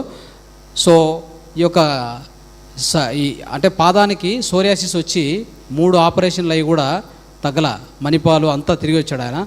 సో ఆల్మోస్ట్ 70+ ఇయర్స్ అనుకుంటా ఆయనకి ఈ మూత్ర చికిత్స మన యొక్క ఒక విద్యార్థి ద్వారా తెలిసి ఆయన వాడిన దాని 4 నెలల్లో మొత్తం చర్మం అంతా నార్మల్ అయిపోయి మాకు వేదిక మీద చూపిస్తున్నాడు, కాలు చూపిస్తున్నాడు, నార్మల్ చర్మం అయిందా. సో మొత్తం సోరియాసిస్ మొత్తం మాయమైపోయింది. ఇంత అద్భుతమైన ఫలితాలు దీంట్లో ఉన్నాయి. దీనికి కారణం ఏంటంటే ఇంతే, మీకు మీ దేహం ఏం సఫర్ అవుతుందో ఆ మెడిసిన్ ఖచ్చితంగా పొద్దునే వచ్చే మూత్రంలో ఉంటుంది. ఇంతే. ఇంతకు మించి చూడండి ఎట్లా ఉంటుందంటే, మెడిటేషన్ అంటే ధ్యానం అంటే శ్వాస మీద ధ్యాస అంటే ఇంతేనా అంటే మనకేం చేయాలి తెలుసా? సత్యాన్ని మెలక తిప్పి, ఇటు తిప్పి అటు తిప్పి పొర్లిచ్చి అని చెప్తే, అబ్బా మాస్టర్ భలే చెప్పాడండి, నొప్పి బాగా వస్తుంది, బాగా మంచి ఈరోజు బాగా అయింది నాకు అని అంటే అట్లా ఉండాలన్నమాట. మనకు సత్యాన్ని, ట్రూత్ ఈజ్ సింపుల్ అని ఒక పాయింట్ తెలుసా మీకు? Truth is simple. సత్యము ఎలా ఉంటుంది? సులభంగా ఉంటుంది, సరళంగా ఉంటుంది. అవునా కదా? ఒప్పుకుంటామా? ఇప్పుడు నేను చెప్పిన మూత్ర చికిత్సలో ఏమైనా ట్రబుల్ ఉందా? లేకపోతే దీంట్లో ఏమన్నా కష్టమైన పరిస్థితి ఏమైనా ఉందా? మన మూత్రం మనం తాగమంటే మనకు అర్థం కాలే ఎన్ని రోజులు. ఇప్పుడు చెప్పిన ఈరోజు ఈ యొక్క విద్య వలన మనకు అర్థమైంది. అదేవిధంగా మన పత్రిసార్ కూడా శ్వాస మీద కళ్ళు మూసుకో, శ్వాస మీద ధ్యాస పెట్టంటే, శ్వాస మీద ధ్యాస పెడితే ఏమవుతుంది? నాకేం రోగాలు తగ్గుతాయా, మనశ్శాంతి వస్తుందా అని క్వశ్చన్ వేసుకునే వాళ్ళు ఎంతోమంది ఉంటారు. అయితే అనుభవించి అనుభవమే జ్ఞానం పొందిన తర్వాత అప్పుడు చెప్పు అని చెప్తే అందరూ కూడా దారికి వచ్చారు. మా అందరం కూడా మనం ఇక్కడ వచ్చి అసెంబ్లీ అయ్యాం. ఒకే ఒక కారణము, ఆ శ్వాస మీద ధ్యాస. శ్వాస 2 పదాలు, ధ్యాన 2 అక్షరాలు, అంతే అవునా కదా? So claps to Patri sir. So మిత్రులారా, సత్యము సరళంగా ఉండును, సత్యము సులభంగా ఉండును. ఇది నమ్మాలి. నమ్మకపోతే మనము కోల్పోయేటువంటిది 1-2 కాదు, లక్షల, అంటే మనం ఉన్నటువంటి మొత్తం కోల్పోయాక అప్పుడు హాస్పిటల్ చుట్టూ, తర్వాత స్వామీజీల చుట్టూ ఎక్కడెక్కడ తిరుగుతాం మనకే తెలియదు. అవునా కదా? సో అంత అవసరం లేదు. సత్యాన్ని నమ్మండి, సత్యం చాలా సరళంగా ఉంటుంది. ఇది కూడా అంతే. రెండోది, దీనికి డైట్ విధానం ఒకటి ఉంది. ఎలా ఉంటుందంటే చూడండి ఎట్లా ఉందో. డైట్ విధానం సార్ చెప్పిన డైట్ ఫాలో కాగలిగితే అది ప్యూర్ న్యాచురల్ డైట్ సార్ చెప్పింది. అంటే అక్కడ ఎక్కడ ఉడికిన ఆహారమే ఉండదు. సడన్గా దానికి చేంజ్ కావాలంటే మీకు కూడా అదేదో ఇది కష్టమేమో అని అనుకుంటారు. కానీ రోగాలు, దీర్ఘకాలిక రోగాలు, తీవ్రమైన రోగాలు ఉంటే ఖచ్చితంగా సార్ చెప్పిన diet that is number 1 diet. అవునా కదా? సో అయితే మామూలుగా వ్యక్తులు ఫాలో అయ్యేటువంటి డైట్ ఒకటి చెప్తాను నేను.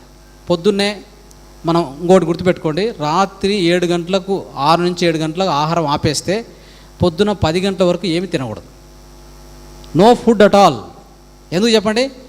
ఒక అద్భుతమైన ప్రాసెస్ నడుస్తుంది నైటు.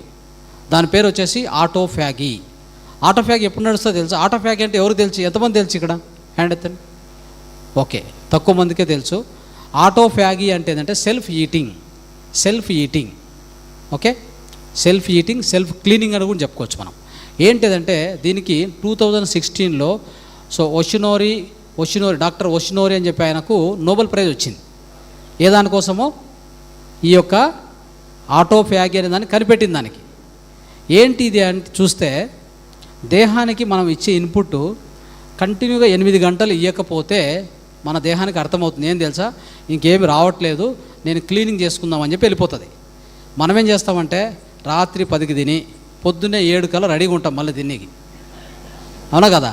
ఏమంటే అది తినకపోయినా పర్వాలే, 7 గంటలు 6 గంటలకు బెడ్ కాఫీ, బెడ్ టీ అని చెప్పి స్టార్ట్ చేస్తారు. ఏదైనా కానీ, ఏదైనా ద్రవ పదార్థంలో కావచ్చు, ఘన పదార్థంలో కావచ్చు, నోట్లోకి పోయింది అంటే ఇమ్మీడియట్గా ఆ ఆటోఫ్యాగీ స్టాప్ అయిపోతుంది. ఈ ఆటోఫ్యాగీ ఎవరు తెలుసా చేసేది? మన ప్రాణశక్తి. దానికి ఎంత అద్భుతమైన ఇది ఉందంటే, ఏ రోజుకి ఆ రోజు, ఇప్పుడు మనం పొద్దునంతా యూజ్ చేస్తాం హౌస్, రాత్రి పడుకొని పొద్దున్న లేస్తానే సర్వెంట్ వచ్చి క్లీన్ చేసినాకనే కదా మన పనులు మొదలుపెట్టేది. అవునా కదా? క్లీన్ చేసుకోవడం మొదలు పెడతామా? అదేవిధంగా దేహానికి ఉన్న ఇంటెలిజెన్స్ చూడండి. నైట్ మీరు ఎప్పుడైతే నిద్రలోకి వెళ్తారో దాని పని మొదలు పెడుతుంది. దాని పని ఏం తెలుసా? Cleaning, repairing. ఆ డెడ్ సెల్స్ అని బయటకు తోసేసేది, అంటే మలంలోకి తోసేసేది. తర్వాత ఎక్కడెక్కడ పనికిరాని వ్యర్థము అంతటిని, టాక్సిన్స్ అంతటిని బయటకు తోస్తూ ఉంటుంది. అంటే దాన్ని ఏమంటారు, ఊడ్చడం అంటాం కదా, ఆ ఊడ్చడం జరుగుతూ ఉంటుంది. దాని పేరే ఆటోఫ్యాగీ. ఇట్ విల్ ఈట్ అంటే ఆటోఫ్యాగీ ప్రతిరోజు ఆన్ చేయొచ్చు. చూడండి ఎట్లా ఉందో అద్భుతం. దాన్ని ఇంటర్మిటెంట్ ఫాస్టింగ్, మధ్యంతర ఉపవాసం అంటాం. ప్రతిరోజు స్టార్ట్ చేయొచ్చు, ప్రతిరోజు దాన్ని ఆన్ చేసుకోవచ్చు. కానీ ఎంతమంది దాన్ని అంటే తదేకంగా దాని మీద దృష్టి పెట్టి ఎంతమంది చేస్తున్నారు చెప్పండి? తినేది. ఓకే, సో దీన్ని ఖచ్చితంగా అందరూ పాటించండి. నేను చెప్తున్న విధానము, రాత్రి 6 గంటలకు 7 గంటలకు తింటే అక్కడి నుంచి పొద్దున 6 గంటలకు ఎంత అవుతుంది? 12 గంటలు అయిందా? ఆ తర్వాత నెక్స్ట్ ఒక 4 గంటలు అంటే 10 గంటలు, 16 గంటలు. దీని ఏమంటామంటే మేము 16:8 ఫార్ములా అంటాం. అంటే 16 గంటలు రెస్ట్లో ఉండాలి సిస్టమ్ మొత్తము. మనం ఏం ఇన్పుట్ ఇవ్వకూడదు. అంటే అప్పుడు కావాలంటే ద్రవం, నీరు, టెంకాయ నీరు అలాంటి పర్వాలేదు, పర్మిటెడ్. మిగతా యూరిన్ థెరపీ పర్వాలేదు, ఇంకేది ఇవ్వకూడదు. 16:8 అంటే ఏంటి? 8 గంటలు మాత్రమే తినాలి. పొద్దున్నే 10 నుంచి రాత్రి 6 వరకు మాత్రమే మీకు ఏ విధంగా కావాలంటే ఆ విధంగా అరేంజ్ చేసుకోండి. పొద్దున్నే మేము చెప్పిన ఈ డైట్లో, ఆ డైట్ విధానంలో ఈ మూత్ర చికిత్స చెప్పింది ఏంటంటే, పొద్దున్నే ఒక 10 నుంచి స్టార్ట్ చేస్తే 12 లోపల సో మీ కడుపు నిండా ఒక 4-5 రకాల పండ్లు తినండి అని చెప్తాం. ఓకే, 4-5 రకాల పండ్లు. అంటే మీ వెయిట్ ఎంత? 50 కేజీలు. 50 × 10 అంటే ఎంత? 500 గ్రాములు, ½ కేజీ పండ్లు తినేసేయండి. అది ఆ సీజన్లో దొరికే పండ్లు, ఒక 5 రకాల పండ్లు కట్ చేసుకొని ఫ్రూట్ సలాడ్ చేసుకొని తినండి అని చెప్పేస్తాం. ఓకే, దాంట్లోకి ఫ్రూట్ సలాడ్ అని చెప్పినారని చెప్పి షుగర్ వేసుకొని ఇంకోటి వేసుకొని చేయవద్దు. సార్ చెప్పారు already. 5 white sugar, white milk, white గోధి, white salt, so white rice, ఈ 5 తినకూడదు. ఈ 5 మీరు తక్షణం వదిలేయాలి, గుర్తుపెట్టుకోండి.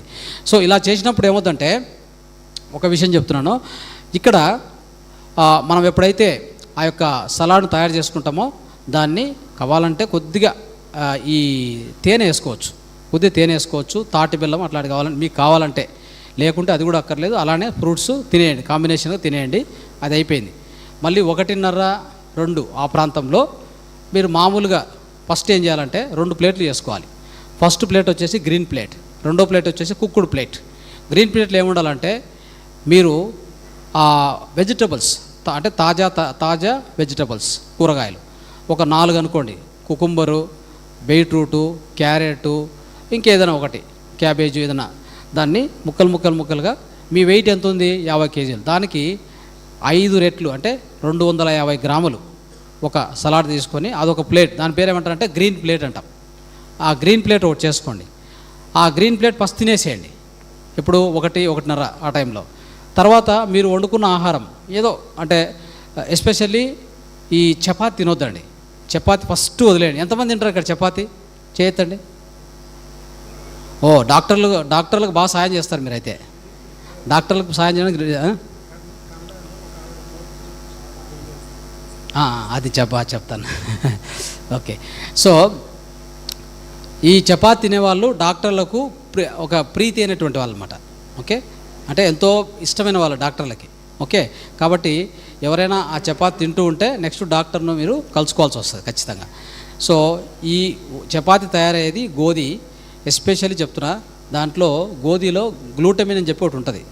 ఆ పదార్థం వలన మీ ప్యాన్క్రియాస్లో ఉండే బీటా సెల్స్ స్టాప్ అవుతాయి. స్టాప్ కావడం వలన ఇన్సులిన్ ప్రొడక్షన్ తగ్గుతుంది. ఇన్సులిన్ ప్రొడక్షన్ తగ్గడం వలన ఎక్స్ట్రా బయట నుంచి ఈ యొక్క షుగర్ ట్యాబ్లెట్, బయట నుంచి ఇన్సులిన్ ఇవ్వాల్సిన పరిస్థితి క్రియేట్ అవుతుంది. మీరు ఎవరైనా డయాబెటీస్ ఉండి ఈ చపాతి తింటూ ఉంటే మీరు you are the perfect and permanent and ఎంతో ప్రియమైన భక్తుడు అనమాట. ఎవరికి? డాక్టర్కి. ఓకే, మైదా కూడా అంతే, మైదా కూడా. సో ఈ విషయం మైండ్లో పెట్టుకోండి దయచేసి. దాన్ని ఇమ్మీడియట్గా ఈరోజే వదిలేయండి. ఒక్క నిమిషం. సో ఏం చేయాలి? దాని ప్లేస్లో సజ్జా రొట్టెలు, జొన్న రొట్టెలు, అయిందా, రాగి ఇలాంటివి తినండి చాలు. తర్వాత ఏ రైస్ కూడా వైట్ రైస్ అని చెప్పి తినొద్దు. దాని మీద పైన పొట్టు ఉండాలి. పొట్టు తీసుకెళ్ళి, తవుడు తీసుకెళ్ళి ఎద్దులకో, బర్రెలకో, ఆవులకో పెట్టి మనం తినేటువంటి ఆహారము ఏమీ లేని ఆహారం మనం తింటాం. మిల్లెట్స్ ఎక్కువ తినకూడదు, కొద్దిగా. ఓకే, ఏది కూడా అతి సర్వత్రా వర్జేత అంటారు కదా, ఎక్కువ తినకూడదు. ఏది ఎక్కువ పనికిరాదు. అర్థమైందా? సో మధ్యాహ్నం ఆహారం ఎలా ఉండాలి? వండుకున్న ఆహారం ఏదైనా కానీ కొద్దిగా ఇంతే మిల్లెటో, ఇంతే రైస్ ఉంటే చుట్టూ ఒక 4-5 కూరలు పెట్టుకొని హాయిగా ఆ వండుకున్న ఆహారం ఫస్ట్ ఈ గ్రీన్ ప్లేట్ తిని కుక్కుడు ప్లేట్ వండిన ఆహారం తినండి. అంతే చేయవలసింది. ఆ టైంలో మధ్యాహ్నం టైంలో కొద్దిగా మజ్జిగ, అది కూడా మేము మజ్జిగ అంటే ఈ నందిని మిల్క్ దీని నుంచి వచ్చిన ఆ మజ్జిగ నేను చెప్పను. సో మేము A2 మిల్కే చెప్తాం. A2 మిల్క్ అంటే ఏంటి? మన నాటి హసువు నుంచి వచ్చిన మజ్జిగ. అది లేదు అంటే వదిలేయండి, దాని గురించి వరి కావద్దు. ఓకే, సో ఇంత మాత్రం చేయండి. మధ్యాహ్నం అయిందా? 4 గంటలకి జనరల్గా ఆకలి కాకూడదు. ఎవరికన్నా ఆకలి అయితే 4 గంటలకి ఈ యొక్క ఇత్తనాలు, అంటే నానబెట్టుకునే ఇత్తనాలు, ఓకే, ఇలాంటివి మొలకెత్తిన గింజలు ఇలాంటివి తినొచ్చు.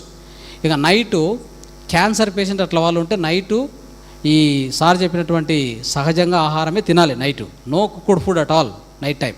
ఎవరికి? క్యాన్సర్ పేషెంట్లు, దీర్ఘకాలిక డయాబెటీసు, దీర్ఘకాలిక బీపీ, ఇవన్నీ ఎలాంటి ఉన్న వాళ్ళకి ఖచ్చితంగా రాత్రిపూట కుక్డ్ ఫుడ్డే లేదు అనేది గుర్తుపెట్టుకోండి. ఓన్లీ సలాడు ఇట్లా, అది కూడా 6 గంటల లోపే తినేసేయాలి. ఇది వెరీ ఇంపార్టెంట్. లేదు ఆరోగ్యంగా ఉంది, పర్వాలేదు, హెల్త్ బాగానే ఉంది, ఫ్యూచర్కి ఏమి రాకుండా కాపాడుకోవాలంటే సేమ్ మధ్యాహ్నం ఏం తింటామో నైట్ కూడా అదే రిపీట్ చేయాలి. అది కూడా 6 గంటల నుంచి 7 గంటల లోపల తినాలి. అర్థమైందా? సో ఇది డైట్ విధానం. ఈ డైట్ విధానం చేస్తే దీంతోపాటు నీరు కనీసం అంటే 2 నుంచి 3 లీటర్ల నీరు ఒక 2 గంటలకో లేదా 1.5 గంటకు ఒక గ్లాసు నీరు తాగుతూ ఉండాలి. ఎప్పుడు కూడా నీరు తాగేటప్పుడు కూర్చొని గుటిగా తాగాలి, సడన్గా తాగకూడదు. ఓకే, రెండోది నీరు ఎప్పుడు కూడా గుర్తుపెట్టుకోండి, నీటిలో ఎప్పుడైనా మీరు నీరు తాగేటప్పుడు ఒక 2 చుక్కలు ఈ లెమన్ పిండుకొని తాగడం అనేది మంచిది. ఎందుకంటే మనం తాగుతున్న నీరు ఎట్టి పరిస్థితుల్లో ఆల్కలైన్ నీరు కాదు. మనము బోర్వెల్ నుంచి వచ్చిన, ట్యాప్ నుంచి వచ్చిన చూస్తూ ఉన్నాం కదా. సో అది ఆల్కలైన్ నీరు కానే కాదు. ఆల్కలైన్ నీరు చేసుకోవాలంటే ఏం చేయాలి చెప్పండి? ఒక 2 చుక్కలు అంతే, ఈ యొక్క నిమ్మకాయ కొద్ది పిండితే ఆ నీరు అసిడిక్ నీరు కూడా ఆల్కలైన్ నీరు అవుతుంది. అది తాగండి చాలు. ప్రతి గ్లాసులో తాగే ముందు ఒక 2 చుక్కలు అలా పిండుకొని కొద్దిగా కలుపుకొని ఆ నీళ్ళు తాగుతూ ఉంటే సేఫ్. మినరల్ వాటర్ కూడా వేస్టే. మినరల్ వాటర్ మీరు ఒక పని చేయండి, TDS మీటర్ తీసుకొని కొలచండి. ఎంత ఉంటుందో తెలుసా TDS? కెంటు పర్వాలేదు, బట్ అంత కాస్ట్లీ అక్కర్లేదు, అందరికీ సాధ్యం కాదు అది. సో ఇంకోటి మినరల్ వాటర్ మీరు TDS పెట్టండి, చూద్దాం ఎంత ఉంటుందో. 30-40 అంతే. మనకు కావాల్సింది 150 TDS కావాలి. అర్థమైందా? తర్వాత pH కొలచండి చూద్దాం. pH ఎంత ఉండాలి? మంచి నీరు అంటే 7.2 ఉండాలి కదా. ఎంత ఉంటుంది దాంట్లో? 5-6 లోపే ఉంటుంది. అది కూడా కరెక్ట్ కాదు. ఇవన్నీ విషయాలు చాలా ఉన్నాయి. ఓకే, సో మీరు ఇంకా మీ యూరిన్ కూడా pH అప్పుడప్పుడు, తర్వాత pH కొలుచుకోవచ్చు. యూరిన్ కూడా అంటే మీకు వచ్చిన యూరిన్ అది అసిడిక్గా ఉందా, ఒకవేళ ఆల్కలైన్గా ఉందా అని కావాలంటే కొలుచుకోవచ్చు. కొలుచుకోకుండా తాగితే కూడా ఏమి నష్టం లేదు. మిమ్మల్ని ఎటువంటి విధంగా కూడా నష్టం అంటూ చేయదు. అది మీకు నష్టం అంటూ చేయదు. కానీ ఒకటి మనం తినే ఆహారం ఇప్పుడు చెప్పుకున్న డైటు, నీరు ఇదంతా కరెక్ట్గా చూసుకుంటే ఖచ్చితంగా వచ్చే యూరిన్ చాలా శ్రేష్టకరంగా ఉంటుంది. ఇది పర్ఫెక్ట్ మెడిసిన్ అయి ఉంటుంది, మీకు అద్భుతంగా పనిచేస్తుంది. ఒక ఉదాహరణ అంటే చిత్రదుర్గ దగ్గర ఒక మేడం గీతా మేడం అని చెప్పేసి, బహుశా వాళ్ళు ఇవి చూస్తూ ఉంటారు, లైవ్ కూడా చూస్తూ ఉంటారు. సో ఆ మేడంకి మామూలుగా ప్రెగ్నెన్సీ కంటే ముందు మన సంస్థకు వచ్చింది, మాతార్ ఫౌండేషన్ బెంగళూరు. ఇట్లాంటి ఒక వర్క్షాప్ నడుస్తున్నప్పుడు నేను చెప్తూ వచ్చాను. చాలామంది అనుభవాలు, అప్పుడు కొత్తగా వచ్చింది, ఫస్ట్ టైం వచ్చింది. అప్పటికి ఆమె ప్రెగ్నెన్సీ కోసం ట్రై చేస్తుంది. ఆమెకు ప్రెగ్నెన్సీ ఎట్లా అంటే, ప్రెగ్నెన్సీ కావాలంటే పెద్ద సర్కస్. 2 పిల్లలకు కూడా ఆ ప్రెగ్నెన్సీ కోసం భయంకర వీరోచితంగా పోరాడి ప్రెగ్నెన్సీ సంపాదించింది.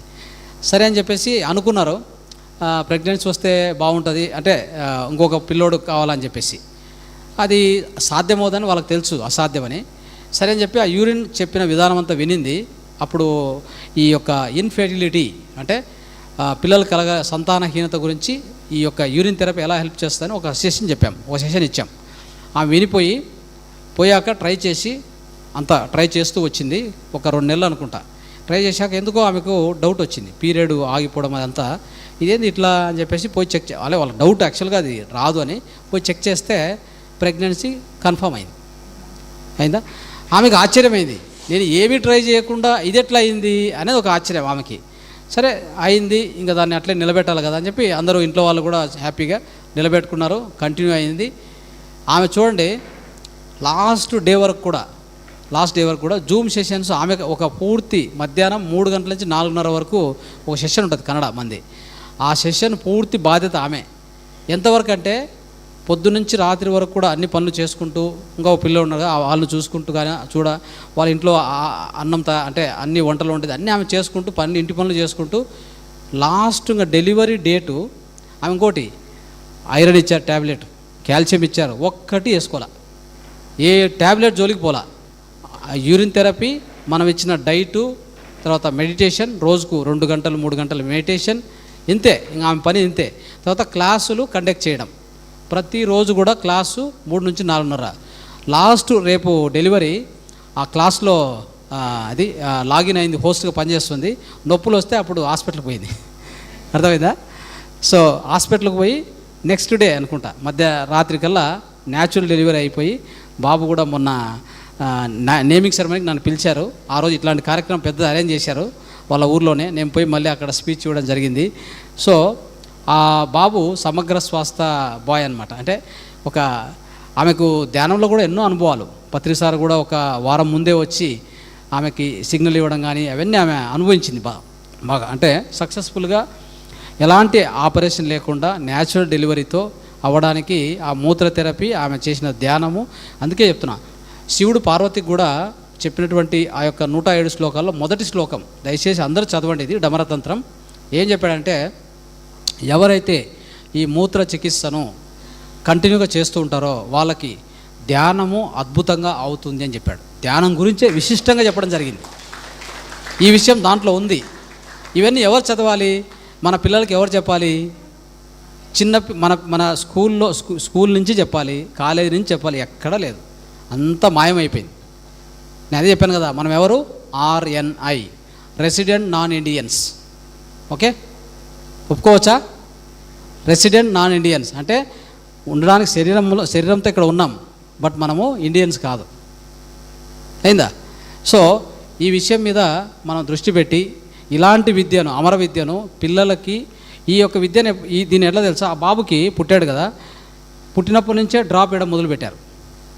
అలా వేస్తే ఏమవుతుందంటే ఆ బాబు పెరుగుతూ అద్భుతమైన ఆ యొక్క అంటే వివేకత్వం కానీ ఇంటెలిజెన్సు ఎంత షార్ప్గా ఉంటారంటే ఏ రోగం రాదు. ఆ బాబు కూడా అట్లే ఉన్నాడు, నేను వెళ్ళేప్పుడు చూశాను కదా. సో అంత అద్భుతంగా పెరగడం కానీ ఇవన్నీ అంటే ఏం చెప్తారంటే కంప్యూటర్ బాయ్ అంటే కంప్యూటర్ మైండే అంత పర్ఫెక్ట్గా, అంత ఫాస్ట్గా, ఇంటెలిజెంట్గా ఉంటుందంట. ఈ యొక్క చిన్నప్పటి నుంచే ఒక్కొక్క డ్రాప్ వేయడం అంతే. ఆ చిన్న బాబుకి అతని మూత్రాన్ని ఒక డ్రాప్ వేస్తారు అంతే వాళ్ళు. అలా ఇప్పటి నుంచే ప్రాక్టీస్ స్టార్ట్ చేశారు వాళ్ళు. సో ఈ విధంగా మళ్ళీ తర్వాత ఆమెకు చెప్పాను కదా, ఏ మందులు తీసుకోలేదు. బాబుకు కూడా వాళ్ళు ఏవో చెప్తే అవి కూడా ఏమీ చేయలేదు, ఏ ఇంజెక్షన్ వేయలేదు, BCGలు ఇంకోటి ఉంటాయి కదా, ఏది ఏపీనికి పోలే వాళ్ళు, ఏ ఇంజక్షన్ ఏపీనికి పోలే. సో అద్భుతంగా ఉన్నాడు. ఇప్పుడు ఐ థింక్ 6 months దాటింది. సో మిత్రులారా, ఇవన్నీ విషయాలు ఎందుకు చెప్తున్నా అంటే కొన్ని ఉదాహరణలు మీకు కూడా అర్థం కావాలి. ఈ విద్యను మనం మర్చిపోయాం. ఈ అమర విద్యను మళ్ళీ తిరిగి తీసుకురావడానికి ఈ యొక్క మన ఋషులు మునులు ఎంతో వాళ్ళు చెప్పాలంటే కృషి చేసి దీన్ని పురాణాల్లో రాసినటువంటి గ్రంథం మనకు దొరికింది. సో ఇంతమంది మహానుభావుల వలన మనకి తిరిగి మన చేతుల్లోకి వచ్చింది. కాబట్టి మహాధర్ ఫౌండేషన్లో దీన్ని విశిష్టంగా ప్రాక్టీస్ చేస్తూ దీన్ని అందరికీ తెలియజేస్తూ ప్రపంచమంతా దీన్ని వ్యాప్తించేలాగా ఒక ధ్యానము ప్లస్ ఈ రెండింటిని ముందుకు తీసుకెళ్లేలాగా మన ప్రయత్నం జరుగుతూ ఉంది. అందుకే మన యొక్క మహాధర్ ఫౌండేషన్ గోల్స్లో మనం రాసి ఉంటాం, క్లియర్గా రాసి ఉంటాం. ఏమనంటే 1 ధ్యానము, సజన సాంగత్యము, స్వాధ్యాయము, సాత్వికారము = జ్ఞానోదయం మోక్షము అని ఒకటి రాసి, 2ది శివంబు చికిత్స 2ది రాసి, 3ది ప్రకృతి వ్యవసాయం అని కూడా రాశాం క్లియర్గా, వెరీ క్లియర్. ఓకే, ప్రకృతి వ్యవసాయం లేనిది మనం తినే ఆహారం ముందు ముందు జనరేషన్స్ కానీ మనం తినే ఆహారం మొత్తం పూర్తి కల్మషం అయిపోయింది. కాబట్టి ప్రకృతి వ్యవసాయం అతి తొందరగా మొత్తం భారతదేశం అంతా వ్యాపించాలి. ప్రతి రైతు దాన్ని ప్రాక్టీస్ చేయడం మొదలు పెట్టాలి. ఇక అయింది నష్టం అయిపోయింది. ఇప్పటి నుంచైనా మేల్కోకపోతే మన నెక్స్ట్ మనం తినబోయే ఆహారం ఏముంటుందో తెలుసా? ఫ్యాక్టరీల్లో ప్రాసెస్డ్ ఫుడ్స్ ప్రతి వీధిలో ఏమొస్తాయి చెప్పండి? డామినో వస్తుంది, పిజ్జా, కేఎఫ్సి పిజ్జా ఇవన్నీ వస్తాయి. గుర్తుపెట్టుకోండి, ఇవే వచ్చేది, ఇంకేం లేదు. ఎక్కడో బ్రెడ్ ఏదో ఎప్పటి నుంచో ఉండేటువంటి దాన్ని తయారు చేసి మనకి ఆ పార్సల్ తెప్పించుకొని తినే పరిస్థితి మనకు దాపురిస్తుంది. ఎందుకంటే ఇప్పుడు రైతులు ఎలా ఉన్నారంటే, రీసెంట్గా నేను పల్లెటూరుకు వెళ్ళినప్పుడు చూశాను. వాళ్ళు పంటల గురించి ఏం చెప్తారంటే మేము పండించామని చెప్తున్నారు. ఎందుకంటే నష్టమే నష్టం. ఎందుకు నష్టం అంటే ఏమి వేస్తే రావట్లా, కరెక్ట్ వచ్చేటానికి వర్షం భయంకరం కొట్టేది ఎత్తుకుపోయేది, మొత్తం వస్తుంది. అంటే కొద్దిగా వేస్తే పంట పైకి వస్తుంటుంది, వర్షం భయంకరంగా పడితే అది వెళ్ళిపోతుంది. ఇది ఒకటి. లేదు, ఎండలు భయంకరంగా వస్తాయి, చిన్న చీడ పురుగులంట, వాటిని ఎన్ని మందులు అంటే 2 రోజులకు ఒకసారి మెడిసిన్ కొడుతున్నా అంటే పోవట్లేదంట. ఇంకా ఏం మేము పండించేది? ఇన్పుట్ కాస్ట్ ఎంత అవుతుంది, వచ్చే అవుట్పుట్ ఎంత ఉందంటే నెగ్లిజిబుల్. 1 సంవత్సరానికి ఒక్కొక్కరికి రైతుకు లాస్ట్ ఇయర్లో జరిగింది, ఒక్కొక్క రైతుకు 6 నుంచి 7 లక్షలు లాస్ వచ్చింది. నమ్ముతారా? ఇంక ఎందుకు వేస్తారు రైతు చెప్పండి? ఇంకెవరు పండించేది? ఎక్కడి నుంచి తింటారు మీరు ఆహారం? ఎవరు తినాలి చెప్పండి? ఎక్కడి నుంచి పండియాలి, ఎలా తినాలి మనం? దీనికి కావాల్సిన సొల్యూషన్ ఏంటంటే, మీరు మీ ఇంట్లో పొలం ఉంటే, ఒక అర్ధ ఎకరా కూడా ఉంటే కూడా మీరే ఓన్గా పండించుకోండి. దీనికి పితామహ సుభాష్ పాలేకర్. మనకు ధ్యానానికి పితామహ ఎవరు? పత్రిజీ, సుభాష్ పత్రిజీ, అవునా? అదేవిధంగా అక్కడ సుభాష్ ఉంది, ఇక్కడ సుభాష్ ఉంది, అదొక ఆశ్చర్యం నాకు. సుభాష్ పాలేకర్, సుభాష్ పత్రిజీ. అంటే ఈ యొక్క ప్రకృతి వ్యవసాయానికి పితామహ వచ్చేసి సుభాష్ పాలేకర్. ఆయన చెప్పిన విధానాన్ని అందరూ కూడా పాటించండి. ఇది మన వేదికలో రేపు కూడా క్లాస్ ఉంది, రేపు దీని మీద సమగ్రమైన క్లాస్ పెట్టాం. సో ఆ విధంగా ఎంతోమంది వక్తలు వస్తారు, దాని గురించి చెప్తారు. మీరు తక్షణమే మీ ఇంటి ముందు, మీ ఇంటి వెనక పెరట్లో ఒక ఏమున్నా కానీ ఒక 100 square feet లేదంటే ఒక 200 square feet ఉన్నా కానీ అక్కడ కూరగాయలు పెంచుకోండి, ఎక్కడ కొనొద్దు. ఓకే, దానికి ఉపయోగించాల్సింది ఆవు మూత్రము, ఆవు పేడ, ఇంతే కావాల్సింది, ఇంకేం అక్కర్లా. అద్భుతంగా పెరుగుతాయి. ఈ యొక్క నేల యొక్క సారవంతం పెరుగుతుంది, ఏ పొల్యూషన్ ఉండదు, మీకు ఆహారం సురక్షితమైన ఆహారం దొరుకుతుంది. అది ఖచ్చితంగా పాటించండి. ఇది మన ఫౌండేషన్లో ఒక ఇంపార్టెంట్ గోల్గా పెట్టుకొని మనం చేస్తున్నాం. ఓకే, సో ఇది గుర్తుపెట్టుకోండి. సో ఇన్ని విషయాలు మనము తెలుసుకున్నాం కాబట్టి వీటిని పాటిద్దాం. సో మనల్ని కాపాడుకుందాం, మన యొక్క భూమిని కాపాడదాం, ప్రకృతిని కాపాడదాం, మనం సురక్షితంగా ఉందాం, దాన్ని కూడా సురక్షితంగా పెడదాం. సో మనం ఏవైతే విపరీతాలు చేస్తామో తిరిగి అవి మనకి ఒక భూకంపాల రూపంలో లేకపోతే ఒక వరదల రూపంలో ఏదో రూపంలో వచ్చి మనల్ని తాకుతూ ఉంటాయి. ఇది గుర్తుపెట్టుకోండి, ఇది సత్యము. ఓకే, సో అంత ఈజీగా చెప్తాం కదా, మనం చేసిన కర్మ తిరిగి వస్తూ ఉంటుంది అని చెప్పి. సో అలాగనే మనం అందరం చేసేటువంటి తప్పులు, సామూహికంగా తెలిసి తెలియక చేసే తప్పులన్నీ కూడా ఈ భూమి మీద, భూగోళం మీద చూస్తూ ఉంటే ఎన్ని విపరీతాలు, ఓకే, ఎన్ని రకాల యాక్సిడెంట్ కావచ్చు, పెద్ద పెద్ద అనుకోని సంఘటనలు కావచ్చు, ఎన్ని జరుగుతున్నాయి చెప్పండి. ఎంతటి కారణము మనము చేస్తున్న తప్పిదాలే, మానవ తప్పిదాలే అనేది దృష్టిలో పెట్టుకోండి. సో ఇంతటితో ఈ యొక్క అంశాన్ని, శివంబుని అంశాన్ని ముగిస్తున్నాను. థ్యాంక్ యూ, ధన్యవాదాలు.